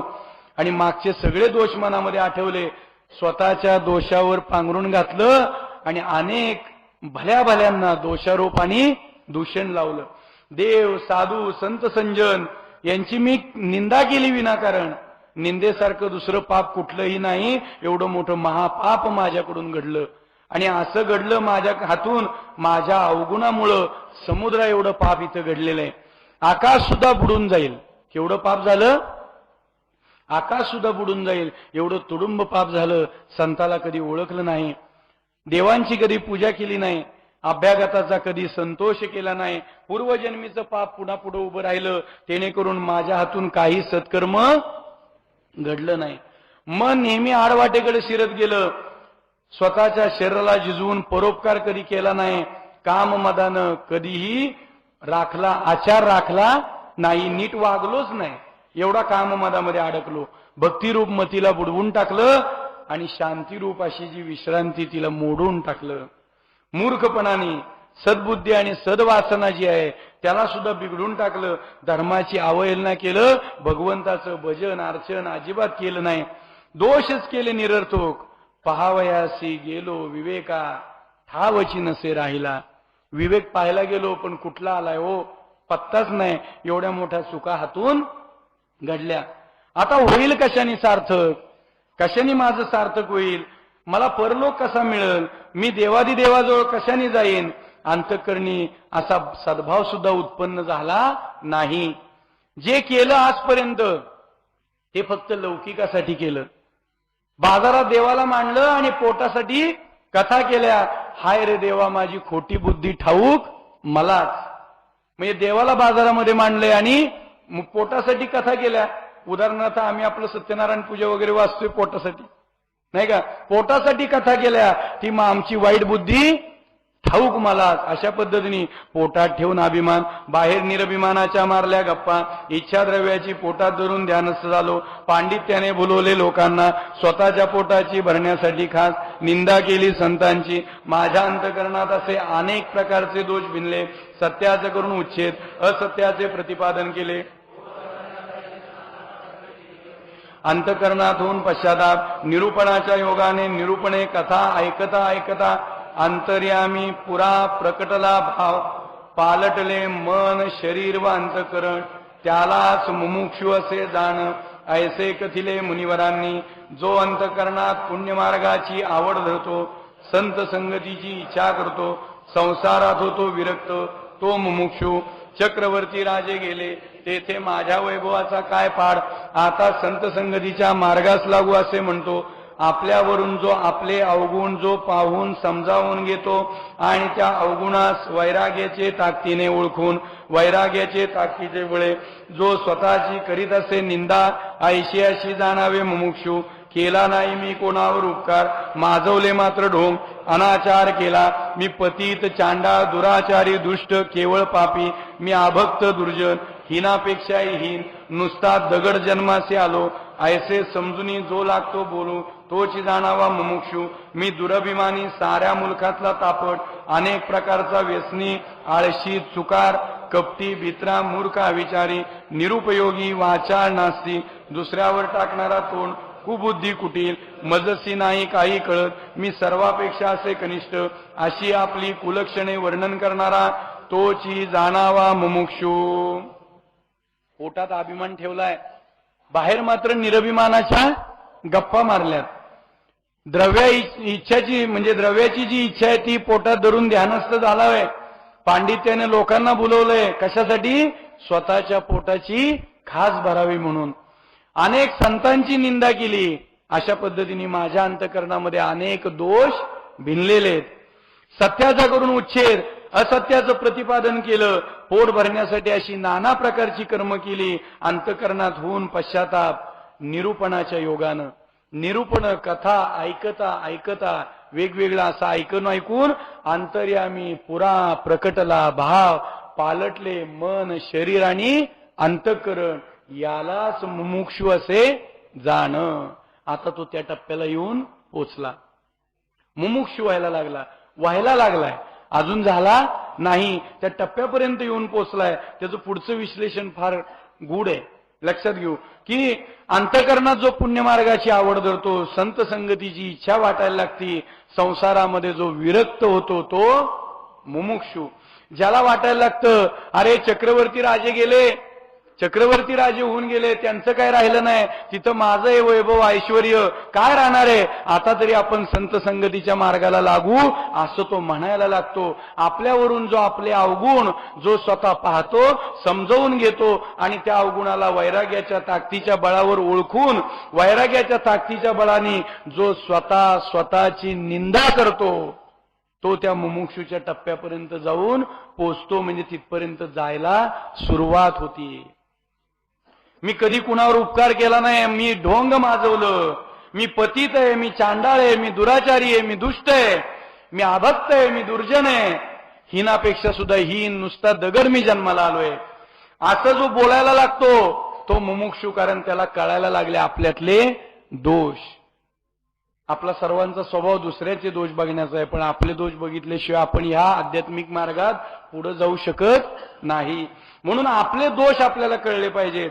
मी दुरभिमानी आहे, साऱ्या मुलखातला मी तापट आहे, मी व्यसनी आहे, आळशी आहे, चुकार आहे, कपटी आहे, भित्रा आहे आणि मूर्ख सुद्धा आहे, अविचारी सुद्धा आहे, निरुपयोगी आहे, माझा कुणाला सुद्धा उपयोग नाही, वाचाळ आहे, नास्तिक आहे. आस्तिक नाहीये मी, नास्तिक आहे. मी दुसऱ्यावर तोंड टाकणारा असा कुबुद्धी आणि कुटील आहे. मला काही कळत नाही, मी सर्वापेक्षा हीन आणि कनिष्ठ असा आहे. अशी आपली कुलक्षणं म्हणजे आपली जी वाईट लक्षणं आहेत त्यांचंच वर्णन जो करतो तो मुमुक्षूच्या टप्प्याला जायला लागला, अजून गेला नाही. मी अनधिकारी, गलिच्छ, अघोरी, अनेक प्रकारचा नीच, मी अप्पल पोट्या आणि अनर्थ करणारा, परमार्थी नव्हे मी, अवगुणांची मी रास, झालो भार भूमीला, ऐसे जो मानतो तयाशीच बोलावे मुमुक्षू, ऐशी निंदा करतो येथे चापली, पोटात संसाराचा तिटकारा करतो, हव्या सत्संगाचा धरतो, तोची तो मुमुक्षू, जन्माची व्हावे सार्थक, अनेक धुंडेली तीर्थे, मनोजय, इंद्रियजय, दमनादी शमदमाची साधने केली, अनेक ग्रंथातला अर्थ शोधून पाहिला, परमार्थ ग्रंथीचं मनन केलं, ऐसे करूनही न होय समाधान मनाचे, मनाशी वाटू लागे सर्व गोंधळ, ऐसे जयासी वाटू लागे मनी, तयाशीच बोलावे मुमुक्षू, देह, कुळ, द्रव्य इत्यादी अनेक प्रकारचे अभिमान सोडून संताचे पायी अनन्य शरण जातो भावाने, तोची जाणावा मुमुक्षू, अहंकार टाकून दूर, परोपरीने निंदितो स्वतःस, आणि मोक्षाची इच्छा धरतो तो जाणावा मुमुक्षू. संताची घरची पाहून सात्विकता दयाशी आपल्या मिथ्या अभिमानाशी होय लज्जिता. येणे ऐसे कारणे कळो येता संताचे द्वारी चंदनाप्रमाणे लागे जिजू. ऐसा विश्वास संत चरणी जयाचा होय दृढ तयाशी जाणावा मुमुक्षू. ऐशी असे मुमुक्षूची लक्षणे जयाशी ज्ञान उपजे अंतकरणी समजावून घेत असे अंतकरणी. समजावून घेऊन कृतीसी आणून कर्तृत्वास जो करील आचरण तोची मुमुक्षू. तत्वाशी घेईल समजावून ऐसा या गुणाशी असेल पस्तावलेला तयाने समजून घेऊन करावा आपला उद्धार. मी अनधिकारी आहे, मी गलिच्छ आहे, अनेक प्रकारचं नीच आहे, अप्पलपोटे आहे, मी अनर्थ करणार आहे, मी परमार्थी नाहीये, अवगुणांची मी रास आहे, जन्माला फुकट आलोय आणि भूमीला मात्र भार होऊन बसलेलो आहे. अशी जी स्वतःची अवलक्षण जी वर्णन करतो त्याला मुमुक्ष असं म्हणावं. निंदा स्वतःची करतो अखंड आणि पोटात संसाराचा तिटकारा करतो. आता पुढच्या टप्प्याला तो जायला लागला. हव्या सत्संगाचा धरतो तोची तो मुमुक्षू. ज्याला अखंड हव्या सत्संगाचा लागायला लागला. जन्माचं सार्थक व्हावं म्हणून अनेक तीर्थ दुंडाळी, मनोजय, इंद्रियदय, समदादी, शमदमादी साधनं केली. हे सर्व केलं. अनेक ग्रंथातला अर्थ शोधून पाहिला, परमार्थ ग्रंथीचं मनन केलं. असं करूनही मनाचा अजूनही समाधान होईना. मनाला गोंधळ वाटायला लागला आणि मग विचारायला लागला की यापेक्षा आता साधू संताला शरण जावं. असं ज्याला मनामध्ये वाटू लागतं तो मुमुक्षू. देह, कुळ, द्रव्य हे सगळे अभिमान सोडून, हे सगळे काय आहेत? अभिमान आहेत. संताच्या पायाला जो पायी अनन्य शरण भावाने जातो त्यालाच काय म्हणावं? मुमुक्षू म्हणावं. अहंकार दूर टाकलाय आणि स्वतःची निंदा करतोय पण मोक्षाची इच्छा धरतोय तो मुमुक्षू जाणावा. संताच्या घरची पाहून सात्विकता. काय म्हणले? संताच्या घरची पाहून सात्विकता. ज्याला आपल्या मिथ्या अभिमानाची लाज वाटायला लागती. काय वाटायला लागती? मिथ्या अभिमान आहे सगळा, त्याची लाज वाटायला लागती. त्याला मुमुक्षूच्या टप्प्यापर्यंत तो गेला असं म्हणता येईल. संताच्या घरची पाहून सात्विकता. हे गणित पण महत्वाचं आहे ना, नाही का?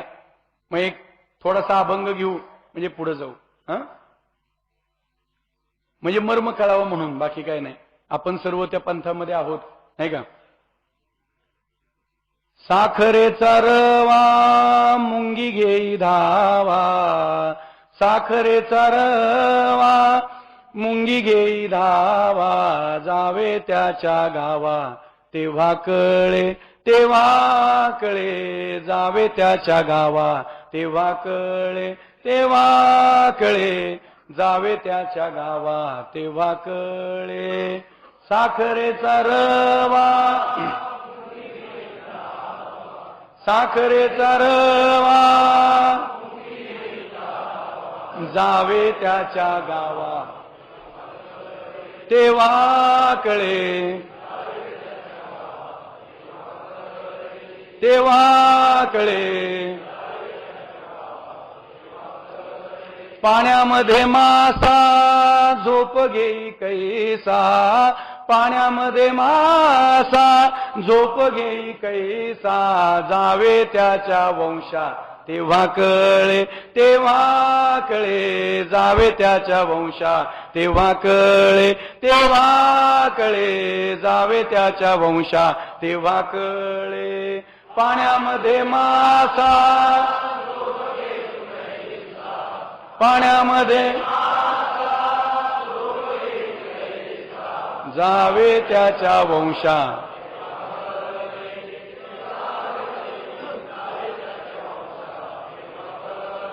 तेव्हा कळे.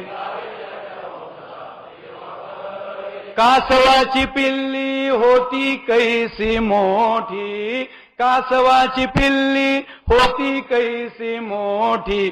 जावे त्याच्या पोटी तेव्हा कळे तेव्हा कळे. जावे त्याच्या पोटी तेव्हा कळे तेव्हा कळे. जावे त्याच्या पोटी तेव्हा कळे. कासवाची पिल्ली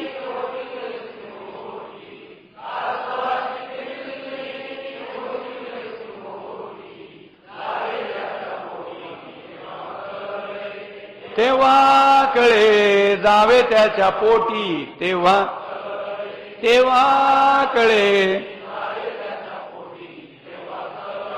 तुका म्हणे कैसा झाला वारकरी, तुका म्हणे कैसा झाला वारकरी, जावे त्याच्या घरी तेव्हा कळे, तेव्हा कळे जावे त्याच्या घरी, तेव्हा कळे, तेव्हा कळे जावे त्याच्या घरी, तेव्हा कळे. तुका म्हणे कैसा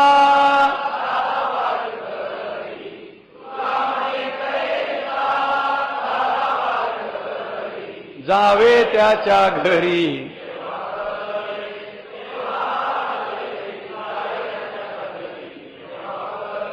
तेव्हा कळे. मूळ मर्म यामध्ये आलंय की साखरेचा रवा मुंगी घेई धावा, जावे त्याच्या गावा तेव्हा कळे. साखर टाकल्यावर मुंगीला पत्रिका पाठवायला लागणार नाही, निमंत्रण पत्रिका. मुंगी येते. त्यानंतर पाण्यामध्ये मासा कसा झोप घेतो त्या पोटाला, त्या वंशाला गेल्याशिवाय कळणार नाही. कासवाची पिल्ली मोठी कशी होतात त्या पोटी गेल्याशिवाय कळणार नाही. त्याचं कारण का की कासवी ही अशी आहे की जी आपल्या पिल्लाला नुसत्या नेत्र कटाक्षाने मोठं करते, ती दूध पाजत नाही. ही एकच आहे अशी की जी दूध पाजत नाही. म्हणून देवाच्या दारामध्ये कासव लावलेलं असतं, त्याच्या पाया पडून त्या परमात्म्याकडे बघून आपण म्हणायचंय ज्या पद्धतीने ही कासवी आपल्या पिल्लांचं पालन पोषण करते तसं तुम्ही करताय किंवा करावं, अशी त्यातली प्रार्थना आहे. आणि मग त्याच्या पुढचा टप्पा आहे, तुका म्हणे कैसा झाला वारकरी, जावे त्याच्या घरी तेव्हा कळे. मग आता घराची गंमत आहे, ती पण कळली पाहिजे आपल्याला, नाही का? ही संताची या घरची पाहुणी सात्विकता, याच्यावरनं हा विषय आला म्हणून थोडी बडबड केली. की घर याचा विषय कळला पाहिजे. उदाहरणार्थ आमच्या घरी आल्यावर आता आम्ही टिळा बिळा छान लावतोय, उदाहरणार्थ, नाही का? घरी आल्यावर अण्णा महाराजांचा फोटो, दत्त महाराजांचा फोटो सगळं आहे, पण आतून सगळी लबाडी भरलेली, काय उपयोग? मग घरं दोन प्रकारची इथं अपेक्षित आहेत. एक घर आहे सिमेंटचं किंवा मातीचं म्हणजे राहतं घर, आणि दुसरं घर आहे आपला देह. आपल्या देहातली सुद्धा अवस्था तशी पाहिजे जसं आपण आपल्या गुरुमाऊलींकडे बघितल्यावर सगळं विसरतो, सगळं विसरतो. आपण एकमेकाकडे बघितलं की नको ते आठवतं. खरंय का खोटंय? संताची या घरची पाहुणी सात्विकता. इथं आल्यानंतर सगळं विसरतंय हो. अण्णांना बघितल्यानंतर सर्व विसरून जातंय, पूर्णपणे सर्व विसरतंय. आणि ही याला म्हणायचं सात्विकता. आणि ह्या सात्विकतेला ज्या वेळेला कळती आणि मग आपल्या मिथ्या अभिमानाची लाज वाटायला लागती. काय वाटायला लागती? लाज वाटायला लागती. आणि मग हे कळून आल्यानंतर जो संताच्या दारामध्ये चंदनाप्रमाणे झिजायला लागतो आणि संत चरणावरती पूर्णपणे दृढ विश्वास ठेवतो, त्याला मुमुक्षू म्हणावं. अशी ही मुमुक्षूची लक्षणं आहेत बघा. हेच हे सारे एक की ज्याच्या अंतःकरणामध्ये ज्ञान उपसतं, ज्याच्या जो अंतःकरणामध्ये समजून घेतो आणि समजून घेऊन कृतीला आणून कर्तृत्वामध्ये जो आचरण करतो तो मुमुक्षू. नुसतं इथं मी बडबड करतोय म्हणजे मुमुक्षू नाही. जो इथं पुन्हा एकदा ही ओळ वाचू, कारण अण्णा प्रत्येक अध्यायाच्या शेवटी हे गणित वापरतात, हे ओळ वापरतात बघा. की ज्याला ज्ञान कळलंय अंतःकरणामध्ये, ज्यांनी अंतःकरणामध्ये त्याला समजून घेतलंय, समजून घेऊन ज्यांनी कृतीला आणलंय आणि कृतीला आणून कर्तृत्वाला जो आचरण करतोय तो मुमुक्षू. तत्वाला जो समजून घेतो, जो आपल्या वाईट गुणाला पस्तावलेला आहे, आपल्याकडे झालेल्या चुकांना पस्तावलेला आहे, त्याला समजून जो घेतो तोच आपला उद्धार करू शकतो. असता मूर्ख आपण आहोत मूर्ख, याची जो समय होते आठवण, जाणीव होते अंतःकरणात, तयाशी समजावे यासी उमुगू लागली मुमुक्षुपणाची लक्षणे. ऐशी सांगितली मुमुक्षूची लक्षणे, याच्या नंतरी पुढती आपणाशी सांगत असे साधक लक्षणे. साधकाची लक्षणे घेता समजावून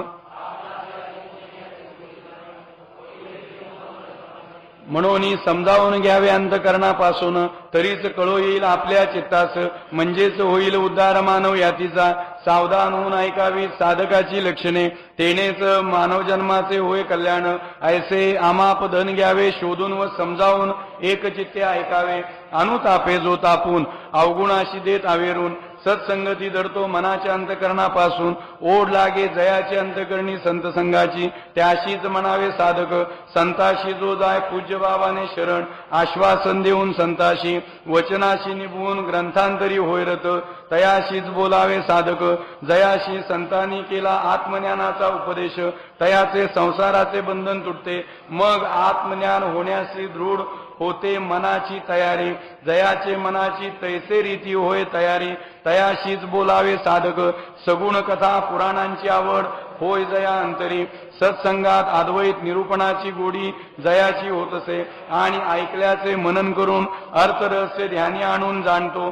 विचार चालला असता सारासार तो ऐकतो आदरपूर्वक. पूर्व संशय नाहीसे करून आत्मज्ञान निश्चयाने पाहू लागतो. अंगी बांधलेल्या शंकाचे करुणी निरसन होण्यासाठी सत्संग धरतो. शास्त्र प्रचिती, गुरुप्रचिती व आत्मप्रचितीची या तिन्ही प्रचिती आहेत एकची, ऐशा घेतो अनुभवाशी. असता मूर्ख आपण मूर्ख आहोत याची ज्याला ज्या वेळेला जाणीव होती, आठवण होती अंतःकरणामध्ये, त्यालाच उमगू लागली मुमुक्षुपणाची लक्षणं. अशी मुमुक्षूची लक्षणं सांगितलेली आहेत. म्हणजे पहिला टप्पा कोणता झाला? बद्धाचा.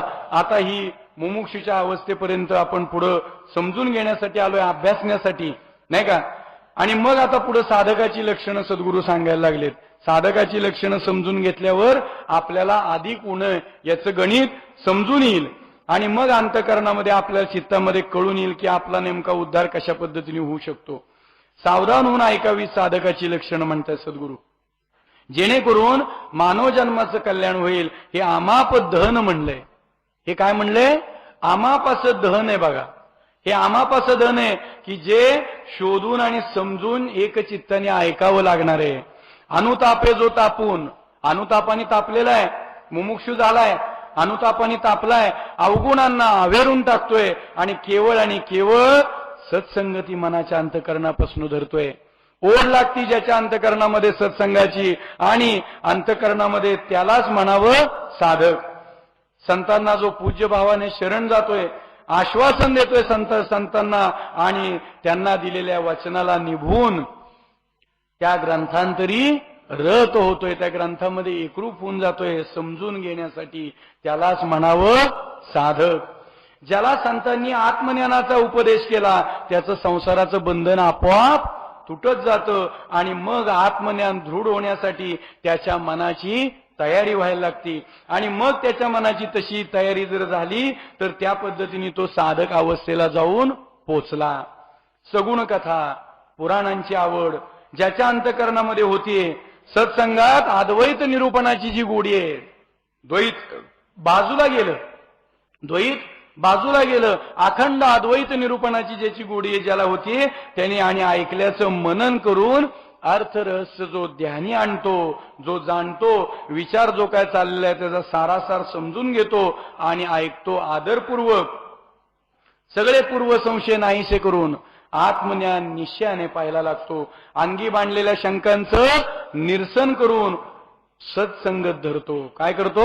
सत्संगत धरतो. शास्त्र प्रचिती, ह्या प्रचिती 3 प्रकारच्या सांगितल्यात. शास्त्र प्रचिती, गुरु प्रचिती आणि आत्मप्रचिती, हे टप्पे सांगितलेले आहेत. कारण आपण या ग्रंथांचा अभ्यास केल्याशिवाय, समजून घेतल्याशिवाय शास्त्राची प्रचिती अनुभवायला येणार नाही. नुसतं समजून वाचून उपयोग नाही, त्यामध्ये रमलं पाहिजे. कारण हा अनुभव घ्यायचा आहे आपल्याला, या शास्त्राची प्रचिती अनुभवायची. त्यानंतर गुरूंची प्रचिती, सद्गुरू मिळालेत आपल्याला, शिष्य झालोय आपण, पण ती सुद्धा प्रचिती अनुभवत पुढे जायचंय आपल्याला, अनुभवत पुढे जायचंय. आणि त्यानंतर आत्मप्रचिती, मग पुढचा टप्पा जातो. अजून आम्ही पहिल्या टप्प्यालाच पास झालेलो आहे का नाही माहित नाही. अजून शास्त्र प्रचिती कळली का नाही माहित नाही आम्हाला, त्याचा आम्ही अजून अनुभव मी घेऊ शकलेलो नाहीये. मग गुरु प्रचिती आणि आत्मप्रचिती फार पुढे राहिली, पण या तिन्ही प्रचिती एकच आहेत. पण अशा जो अनुभवाला घेतो तो साधक समजावा, तो साधकाच्या अवस्थेला जायला लागला. आत्मानात्मविवेकाने देहबुद्धीचे करतो निवारण, मी आत्मा ऐशी धारणा धरतो बळकट, पुन्हा पुन्हा तेच ते ऐकतो व करतो चिंतन मनन तयाचे, दृश्याचे नाहीसे करून भान आत्मभाव बळकट धरतो, ऐशा विचारे जो राखतो सावधानता, तो द्वैताची उपाधी तोडून टाकून अद्वैत वस्तूच्या साधनेत परब्रह्माशी होऊन जातो एकरूप, स्वस्वरूपाकारतेची लावतो समाधी, तोची साधक जाणावा. जीर्ण व जर्जर झालेल्या आत्मज्ञानाचा जीर्णोद्धार करतो आणि विचाराने भवसागराच्या पैलतीला जातो. निरूपणात साधूची जी उत्तम लक्षणे निघतील तयाचा करतो स्वीकार, बळे स्वस्वरूप मी आहे ऐसा भाव धरतो, तोची जाणावा साधक. वाईट कर्मे असत मिथ्या कर्मे टाकून दिली, सत्कर्मे पुष्कळ केली, ऐशा प्रकारे आत्मस्थिती दुस्तर करीत चालला. दिवसेंदिवस टाकून अवगुण देऊन उत्तम गुणांचा करोनी अभ्यास, लागला निधी द्या स्वस्वरूपाचा, चित्तासी होतसे जागृती. मी देह नसून आत्माचे आहे ऐसा होय निश्चय बळकट, म्हणून तयाचा विश्वास होय ठाम, म्हणून जनासी तो मानितची नसे तुझा, तयासी सर्व जन दिसते आत्मस्वरूपाची, म्हणून ऐसा साधक स्वस्वरूपी होऊन जात असे समरस. आत्मनिश्चयाच्या बळावर दृश्य पदार्थ असू नये, लक्ष तिकडे नसते, तो स्वतः दृश्य खरा, पण आत्मनिश्चयामुळे स्वरूपी त्याचे लक्ष नाही, असा तो कधीच आढळत नाही. या प्रचितीचा अनुभव घेण्यासाठी तो पुढे जात राहतो आणि आत्मानात्मानात्म विवेकाने देहबुद्धीचं निवारण करतो. मी आत्मा अशी धारणा बळकट धरतो, पुन्हा पुन्हा पुन्हा पुन्हा तेच ते ऐकतो आणि चिंतन आणि मनन करायला लागतो. म्हणजे सारखं चिंतन आणि मनन केल्याशिवाय पर्याय नाहीये, त्याशिवाय आपण पुढे जाऊ शकणार नाही. लक्षात घ्या, दृश्याचं भान नाहीस करतो, आत्मभाव बळकट धरतो आणि अशा पद्धतीने जो सावधानता राखतो तो द्वैताची उपाधी तोडून टाकून अद्वैत अशा वस्तूच्या साधनेमध्ये जातो आणि परब्रह्माशी एकरूप होऊन जातो.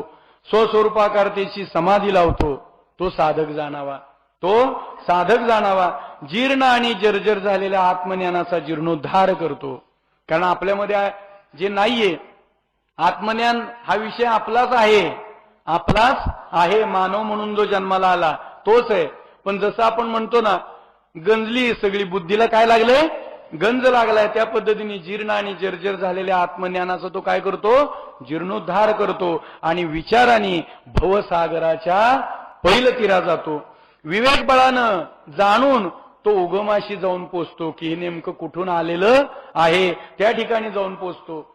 निरूपणामध्ये साधूंची जी उत्तम लक्षणं निघतील त्याचा तो स्वीकार करायला लागतो आणि त्याच बळामध्ये बळेच तो म्हणायला लागतो स्वस्वरूप मी आहे, असा तो भाव बळकट धरतो. त्याला साधक म्हणावं.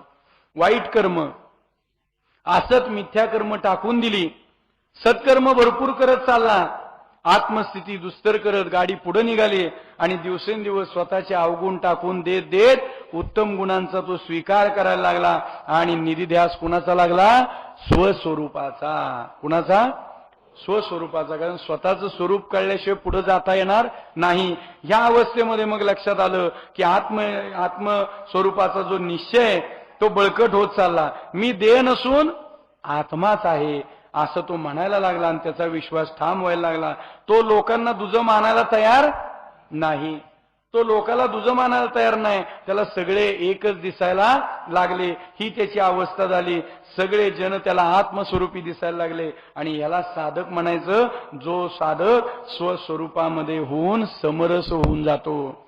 आत्मनिश्चयाच्या बळावर, स्वतःच्या आत्मनिश्चयाच्या बळावर दृश्य पदार्थ जरी दिसले तरी तिकडे त्याचं लक्ष नाही.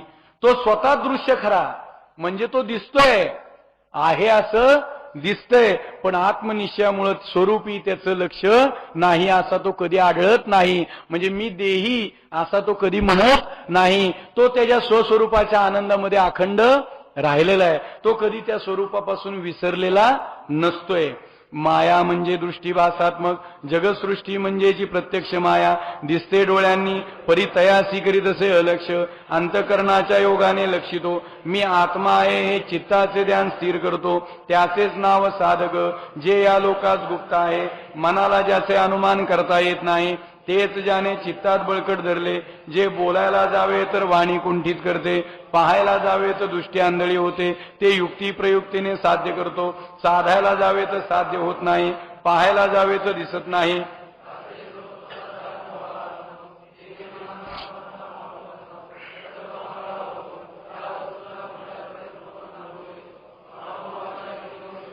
हा म्हणता परब्रह्म साध्य करतो आणि स्वतः तदाकार बनतो, अनुभवाचे प्रकार जाणतो. योग्याची खूण जो आत्मसाक्षात्कार, तो ज्याला बांधतो. काहीच नसता जो असतो तो साधक जाणावा, तो काहीच नसून असतो म्हणजे विशेषत्वाला न येता आत्मस्वरूपीच असतो. देहादी उपाधी बाजूला टाकून असाध्य वस्तू जे परब्रह्म साधनेने साध्य करतो, आत्मस्वरूपाच्या ठिकाणी बुद्धीशी करतो दृढ. देव आणि भक्त यांचे मूळ सारे पाहतो शोधून, साध्य जे शुद्ध परब्रह्म तत्व तद्रूप तात्काळ होऊन जाणतो. नित्य कोणते व अनित्य कोणते याचे विचार करणे,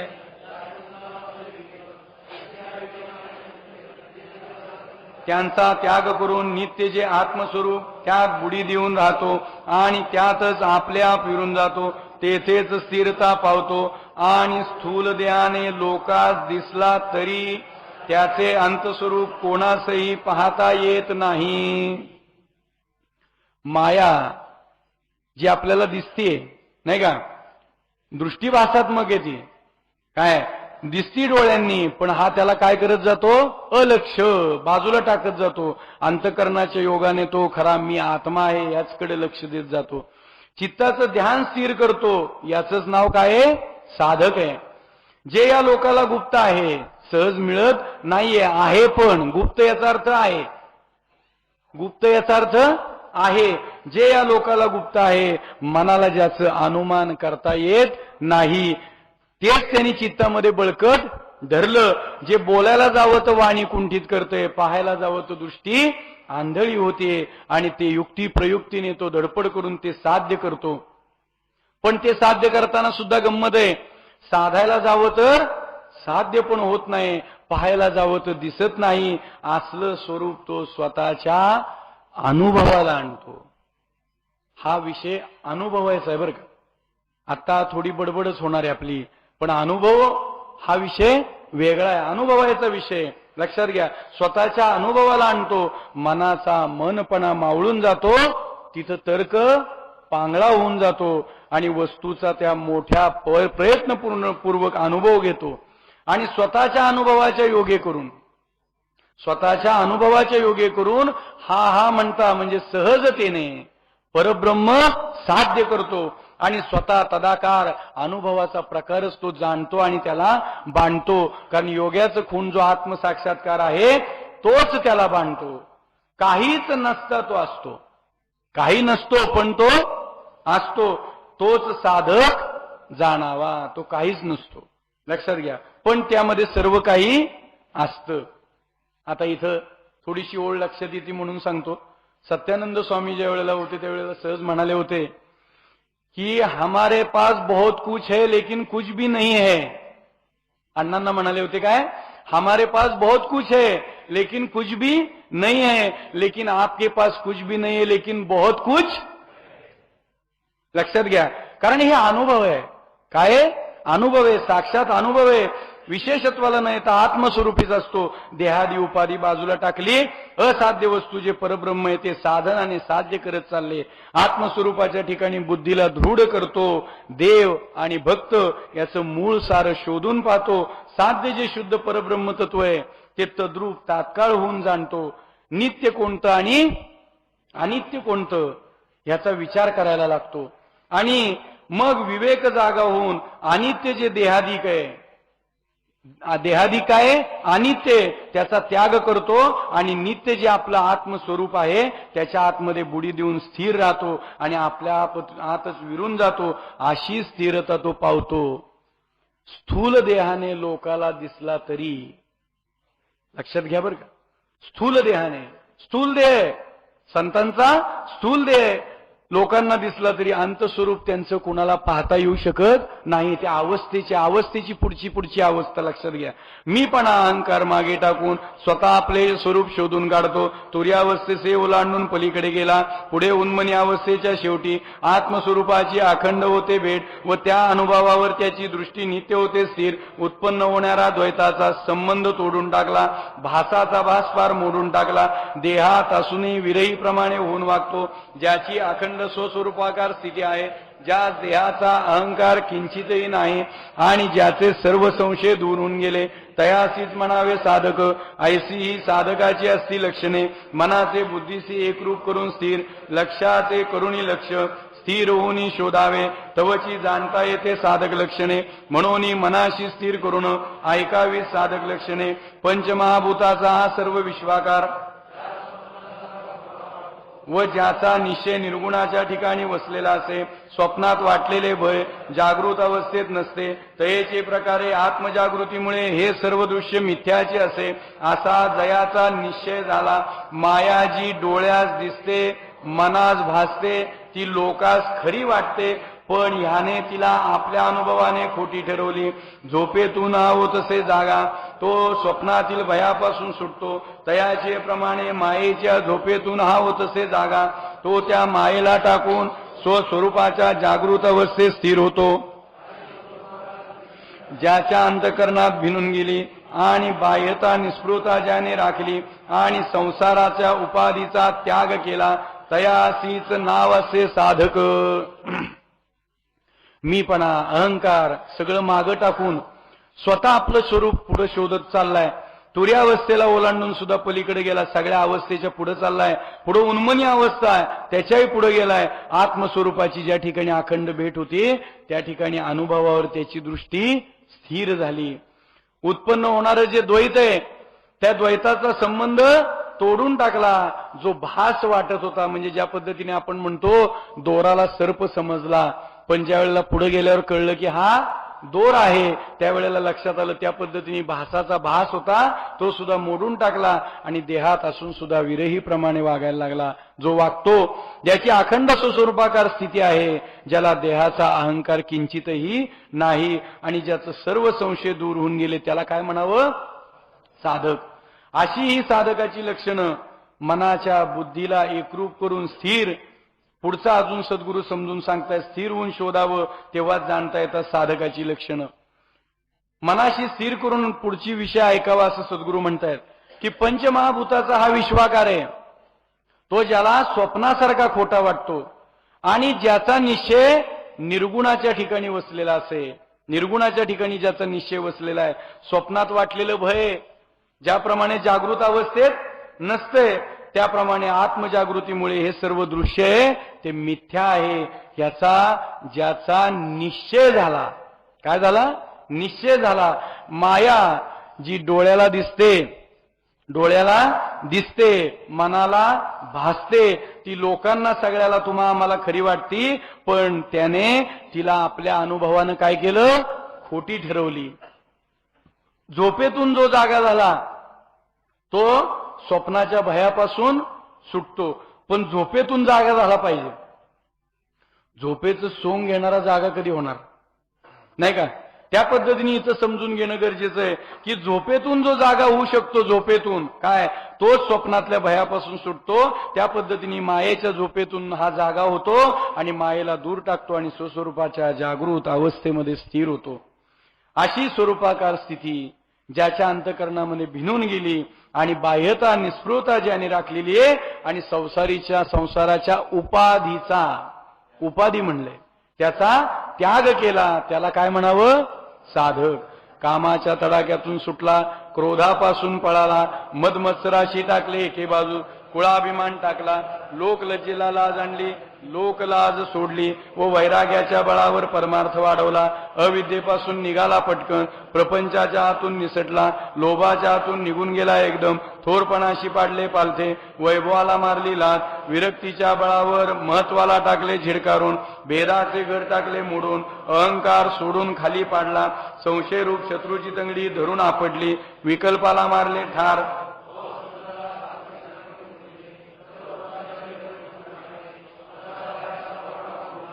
काळाची तंगडी मोडून टाकली, जन्म मृत्यूचे ठेके डोके ठेचून टाकले, देह संबंधावर केला हल्ला, संकल्पावर केली चाल, कल्पनेचा एकदम फडशा दिला उडवून, आपल्या भीतीला मारले, वासनात्मक सूक्ष्म देहाला जिंकले, विवेकाच्या बळावर नास्तिकपणास घेरून टाकले, गर्वावर गर्व केला, स्वार्थ अनर्थामध्ये नाहीसा केला आणि अधोगतीच्या अनर्थासही नीतीन्यायाने नाहीसे केले, मोहाला मध्येच सोडून टाकले, दुःखाचे दोन तुकडे केले आणि ठिकऱ्या केला शोकाच्या, बुडवून दिला फेकून त्याशी, साधकाने द्वेषास देशांतरी पिटाळले, अभावाचे फोडले नरडे, तयाचे धाकाने कुतर्काचे पोट तडातडा उकलले, आत्मज्ञानयुक्त विवेक वाढला, त्यायोगे परमार्थाचा निश्चय बळकट झाला आणि वैराग्याच्या जोरावर अवगुणांचा संहार केला, स्वधर्माच्या योगाने अधर्मास लुटले, सत्कर्माच्या द्वारे कुकर्माला झुगारून दिले व विचाराने अविचाराला ढकलून बाहेर काढले. किती कडक भाषेमध्ये पुढे सांगितले की तो कामाच्या तडाख्यातून सुटला, क्रोधापासून सुद्धा पळून गेला, म्हणजे क्रोध जवळ येऊ द्यायचा नाही, तोच पळून गेला क्रोधापासून. मद आणि मत्सर जे ते एका बाजूला टाकून कुळाभिमान सुद्धा टाकला, त्या बाजूला टाकला आणि लोकलज्जेला लाज आणली, लोकलाज सोडून दिली, नाही का, लोकलाज सोडून दिली. मग जसं म्हणलं गेलंय वेड लागावं, सद्गुरू मी सद्गुरू घरची वेडी, नाही का, भारुडात सांगतात ना तात्या, हे अविद्ये म्हणजे लोकलाज सोडून दिली, वेड होऊन जावं या पद्धतीची अवस्था. वैराग्याच्या बळावर परमार्थ वाढवला, अविद्येपासून एकदम निघाला पटकन, प्रपंचाच्या हातून निसटला, लोभाच्या हातून निघून गेला, आपल्या थोरपणाला पालथं पाडलं, मी कोणी थोर आहे त्याला पालथं पाडलं, वैभवाला लाथ मारली, जे काय ऐश्वर्य वैभव त्याला लाथ मारली आणि विरक्तीच्या बळावर महत्वाला टाकलं झिडकारून, भेदाचं घर मोडून टाकलं, अहंकार सोडून खाली पाडला.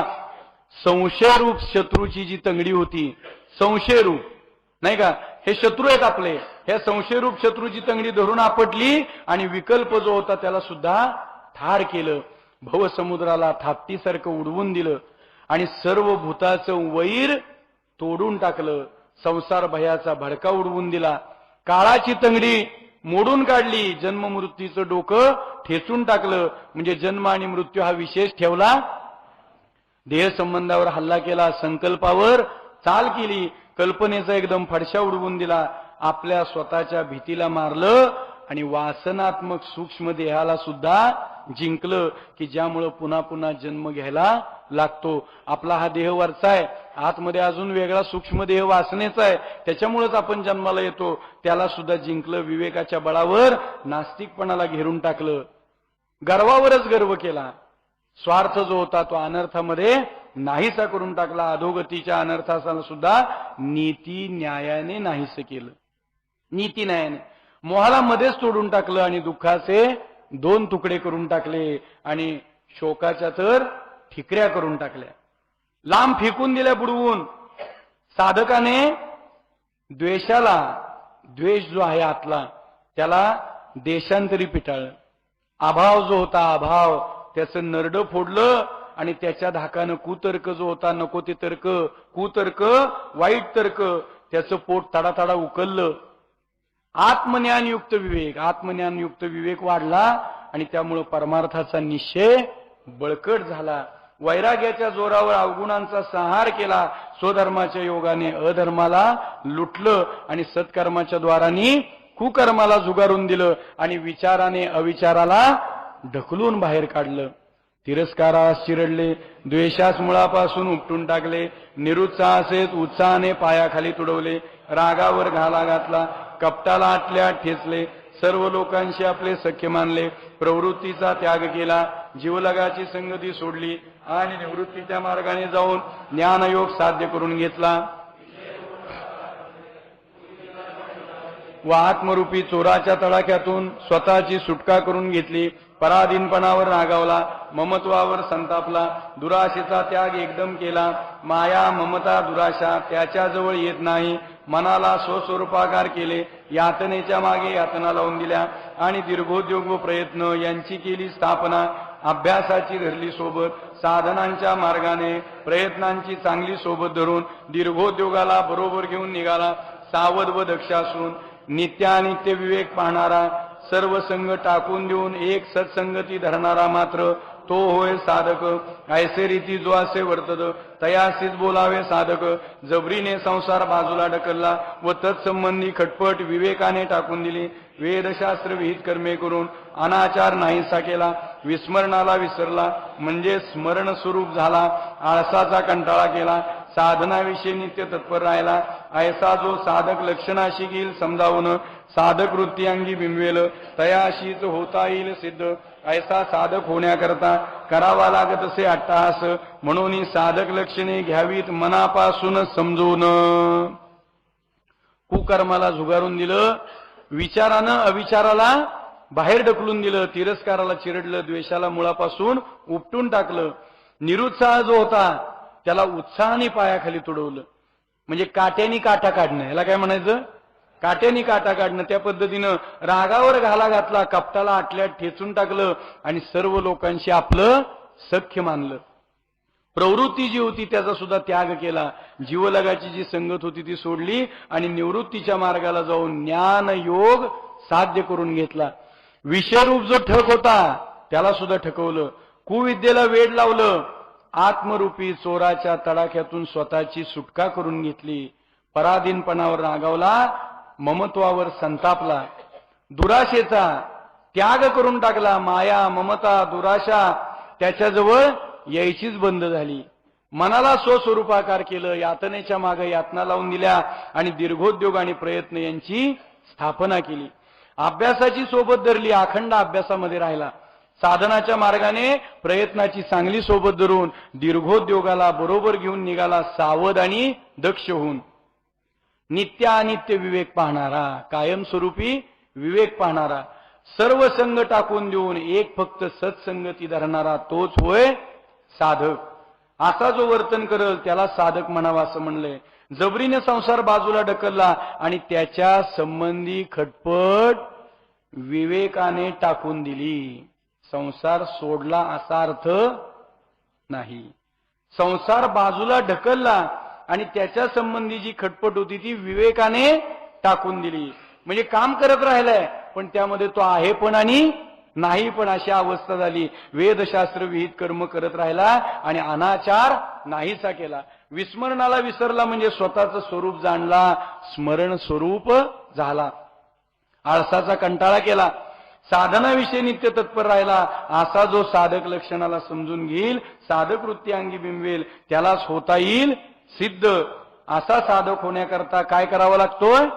अट्टाहास करावा लागतो. म्हणून सर्वांनी साधक लक्षणं मनापासून समजून घ्यावीत असं सद्गुरू म्हणतायत. याच्या पुढती असे सिद्धाचे लक्षण ते असे अति गहन जाणून घेण्यास न कळे. कर्तृत्वाने आचरणाने आचरणात आणल्या, मुखाने तो न बोले. ऐसे सिद्धाची सांगतो एकची ओळखण.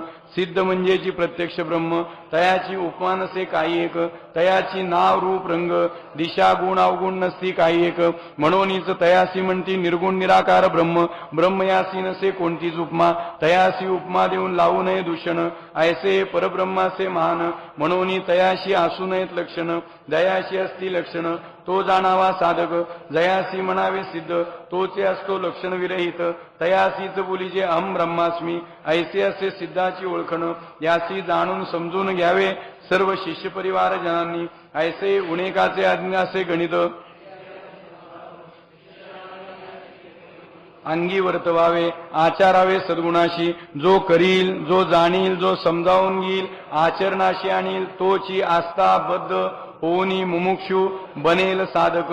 होऊनी सिद्ध देहाचे करील सार्थक. म्हणून याशी समजावून घेणे असे उचित. दयाच्या अंतकरणी समजण्याचा बैसला ठसा. तोची आपल्या देहाशी उद्धारक होय तत्वता. म्हणून गुरु बोलती शिष्यजनासी. सांगितले हे गणित सर्वजनासी. यासी समजावून घेतल्या आपण आहोत कोणत्या स्थली. याची जाणीव होईल अंतकरणी. ऐसे समजावून घेतले आपण. विचारला प्रश्न आम्हाशी. येणे कारणे परमार्श आनंद झाला आमचे मनी. ऐसे याचे कारण मानव जन्माचे गणित. तुम्हासी दिले समजावून. तेणे गणिताचे कारणे आपल्या आपण. आपल्यासी आपण शोध शोधून पावे निश्चित. जाणीव होईल आपल्या उंचीची. आता पुढचा टप्पा आहे. साधकाची लक्षणं कळल्यावर सिद्धाचं लक्षण आहे ते अति गहन आहे. ते अति गहन आहे. जाणून घ्यायला गेलं तर समजणं सोपं नाहीये. त्याबद्दल बोलणं सुद्धा अवघड आहे. कर्तृत्वाने आचरणाने आचरणात आणल्या तो मुखाने न बोले. कारण बोलायला शिल्लक राहत नाही त्या अवस्थेला गेल्यानंतर. सिद्धाची एकच ओळखण सांगतो म्हणतात, सिद्ध म्हणजे प्रत्यक्ष ब्रह्म. त्याला उपमाच काही नाहीये, म्हणून त्याला नाव रूप रंग दिशा गुण अवगुण हे काही नसतात. म्हणूनच त्याला म्हणतात निर्गुण निराकार ब्रह्म. ब्रह्म याला कोणतीही उपमा नाही, म्हणून उपमा देऊन त्याला दूषण लावू नये असं म्हणलेलं आहे. म्हणून लक्षण त्याला असूच नाहीत असं म्हणले. ज्याला लक्षण आहे तो जाणावा साधक, आणि जो जयासी म्हणावे सिद्ध तो असे लक्षण विरहित. म्हणून त्यालाच म्हणतात अहम ब्रह्मास्मी. अशी सिद्धाची ओळखण सांगितली आपल्याला. हे समजून घ्यावं म्हणलंय सर्व शिष्य परिवारजनांनी. हे अधिक उणे जे गणित आहे, उणे अधिकाचं जे गणित आहे ते समजून घ्यावं आणि याला समजून घेऊन अंगी वर्तवावं, सद्गुणाशी आचारावं. जो करील, जो जाणील, जो समजावून घेईल, आचरणाशी आणील, तोची आस्था बद्ध म्हणजे बद्ध अवस्थेमध्ये असताना मुमुक्षु होऊ शकतो, साधक बनू शकतो आणि सिद्ध होऊन देहाचं सार्थक करून घेऊ शकतो. म्हणून हे सगळं समजून सांगितलेलं आहे सद्गुरूंनी. ज्याच्या अंतकरणी समजण्याचा ठसा बसला तोच आपल्या देहाचा उद्धारक होतो. म्हणून गुरु म्हणतात शिष्यजनांना की हे ज्ञान तुम्हाला सांगितलंय, समजून जर घेतलं तर आपण कोणत्या स्थळी आहोत. म्हणजे 4 वर्ण आपल्याला सांगितले, बद्ध मुमुक्षु साधक आणि सिद्ध, हे 4 वर्ण सांगितले. हे जर आपण नीट समजून घ्यायला लागलो तर आपण नेमकं कोणत्या श्रेणीमध्ये बसलोय, कोणत्या श्रेणीमध्ये आहोत, कोणत्या स्थळी आहोत याची आपल्याला जाणीव होतीये. आणि हे समजून आपल्याला सद्गुरूंनी सांगितलंय. जो प्रश्न विचारला आपण त्यामुळं सद्गुरूंना सुद्धा परमहर्ष आनंद झाला. हे मानव जन्माचं गणित आपल्या सर्वांपुढे सद्गुरूंनी मांडलंय. आपल्या आपण शोधून पाहावे निश्चित सद्गुरू म्हणतात की आपली आपण उंची कळू येईल. ऐशा गणिताचे कारणे आपले गणित होत असे आपल्या पुढे, म्हणून आम्हासे आपण गेले खुले. पहिल्या गणितास आपली आपणास उंची येते कळून, ऐसे प्रश्न नाही कधी कोणी विचारले. यत्ना यत्ने करून होत असे आनंद म्हणे. भाग्यवान असते शिष्यजन म्हणून बोललो आपल्या हिताकारण. जाणून समजून घ्यावे भाव आढळ करून, एक चित्ता शिवून समरस आचरली या मनापासून. उद्धार होईल खचित आपला निश्चयाने घेतल्या समजावून. ऐसे ऐकून बोधामृत शिष्य झाले हर्षभरित. वाटले समाधान आम्हाशी दाविली वाट आताशी दुरून. आता मी कदापि न चुको वाट कल्पांतरी. ऐसे समजल्यावरही जो चुकेल वाट तयासी आंधळे म्हणावे निश्चित. ऐसा बोध आनंद आम्हासी झाला अतिगहन. अंतकरण आमचे सुखावले आमचे स्वहित साध करून कल्याण. जनाशी करू येणे कारणे सदुपयोग. ऐशा 4 वर्णाशी जो जाणून घेईल समजावून. तयाशी नित्यपठन करून जो आणील आचरणात. तयाशी ब्रह्मपद होय प्राप्त. ह्या गणिताची उंची कळून आपल्याला हे गणित कळलं असं सद्गुरू म्हणतायत. असा प्रश्न कोणी विचारला नाही. प्रयत्न करून तुम्ही विचारलाय पण आम्हाला आनंद झालेला आहे. आणि भाग्यवान मुळी शिष्यजन तुम्ही आहात, म्हणून तुमच्या सर्वांच्या हितासाठी मी बोललोय असं सद्गुरू म्हणतायत. म्हणून समजून घ्यावा, भाव आढळ करून एक चित्ताला समरस व्हावं आणि आचरण करून मनापासून आपला उद्धार करून घ्यावा. जर समजून घेतलं तर अशा या बोधामृत जे आहे सर्व शिष्यांना आपल्याला मिळालं सर्वांना. आपल्यालाही सर्व आनंद झाला आणि आम्हाला ही जी वाट दाखवली सद्गुरुराया तुम्ही, आता आम्ही ही वाट कधी चुकणार नाही. आता हे समजल्यावर सुद्धा जर आम्ही वाट चुकलो तर आम्हाला आंधळ निश्चित म्हणावं, म्हणजे आम्ही बद्धामध्ये पुन्हा गेलो. असा हा बोध आनंद आम्हाला झाला. अतिगहन असा आनंद आमचं अंतकरण सुखावलं. आमचं स्वहित करून कल्याण आम्ही जनाशी सुद्धा याचा सदुपयोग करू. असे 4 वर्ण समजून घेतले जाणून नित्यपठन करून जो आचरणात आणील त्याला ब्रह्मपद प्राप्त होईल. एवढं मोठं गुढ यामध्ये आहे. इति श्री सद्गुरु नारायण महाराज विरचित श्री नारायण ज्ञानबोध ग्रंथांतर्गत श्री गुरु शिष्य संवाद रूप साधक अवस्था नाम 9मोऽध्याय दत्तचरणी समर्पण करीत असे. गुरुदेव दत्त गुरुदेव दत्त गुरुदेव दत्त.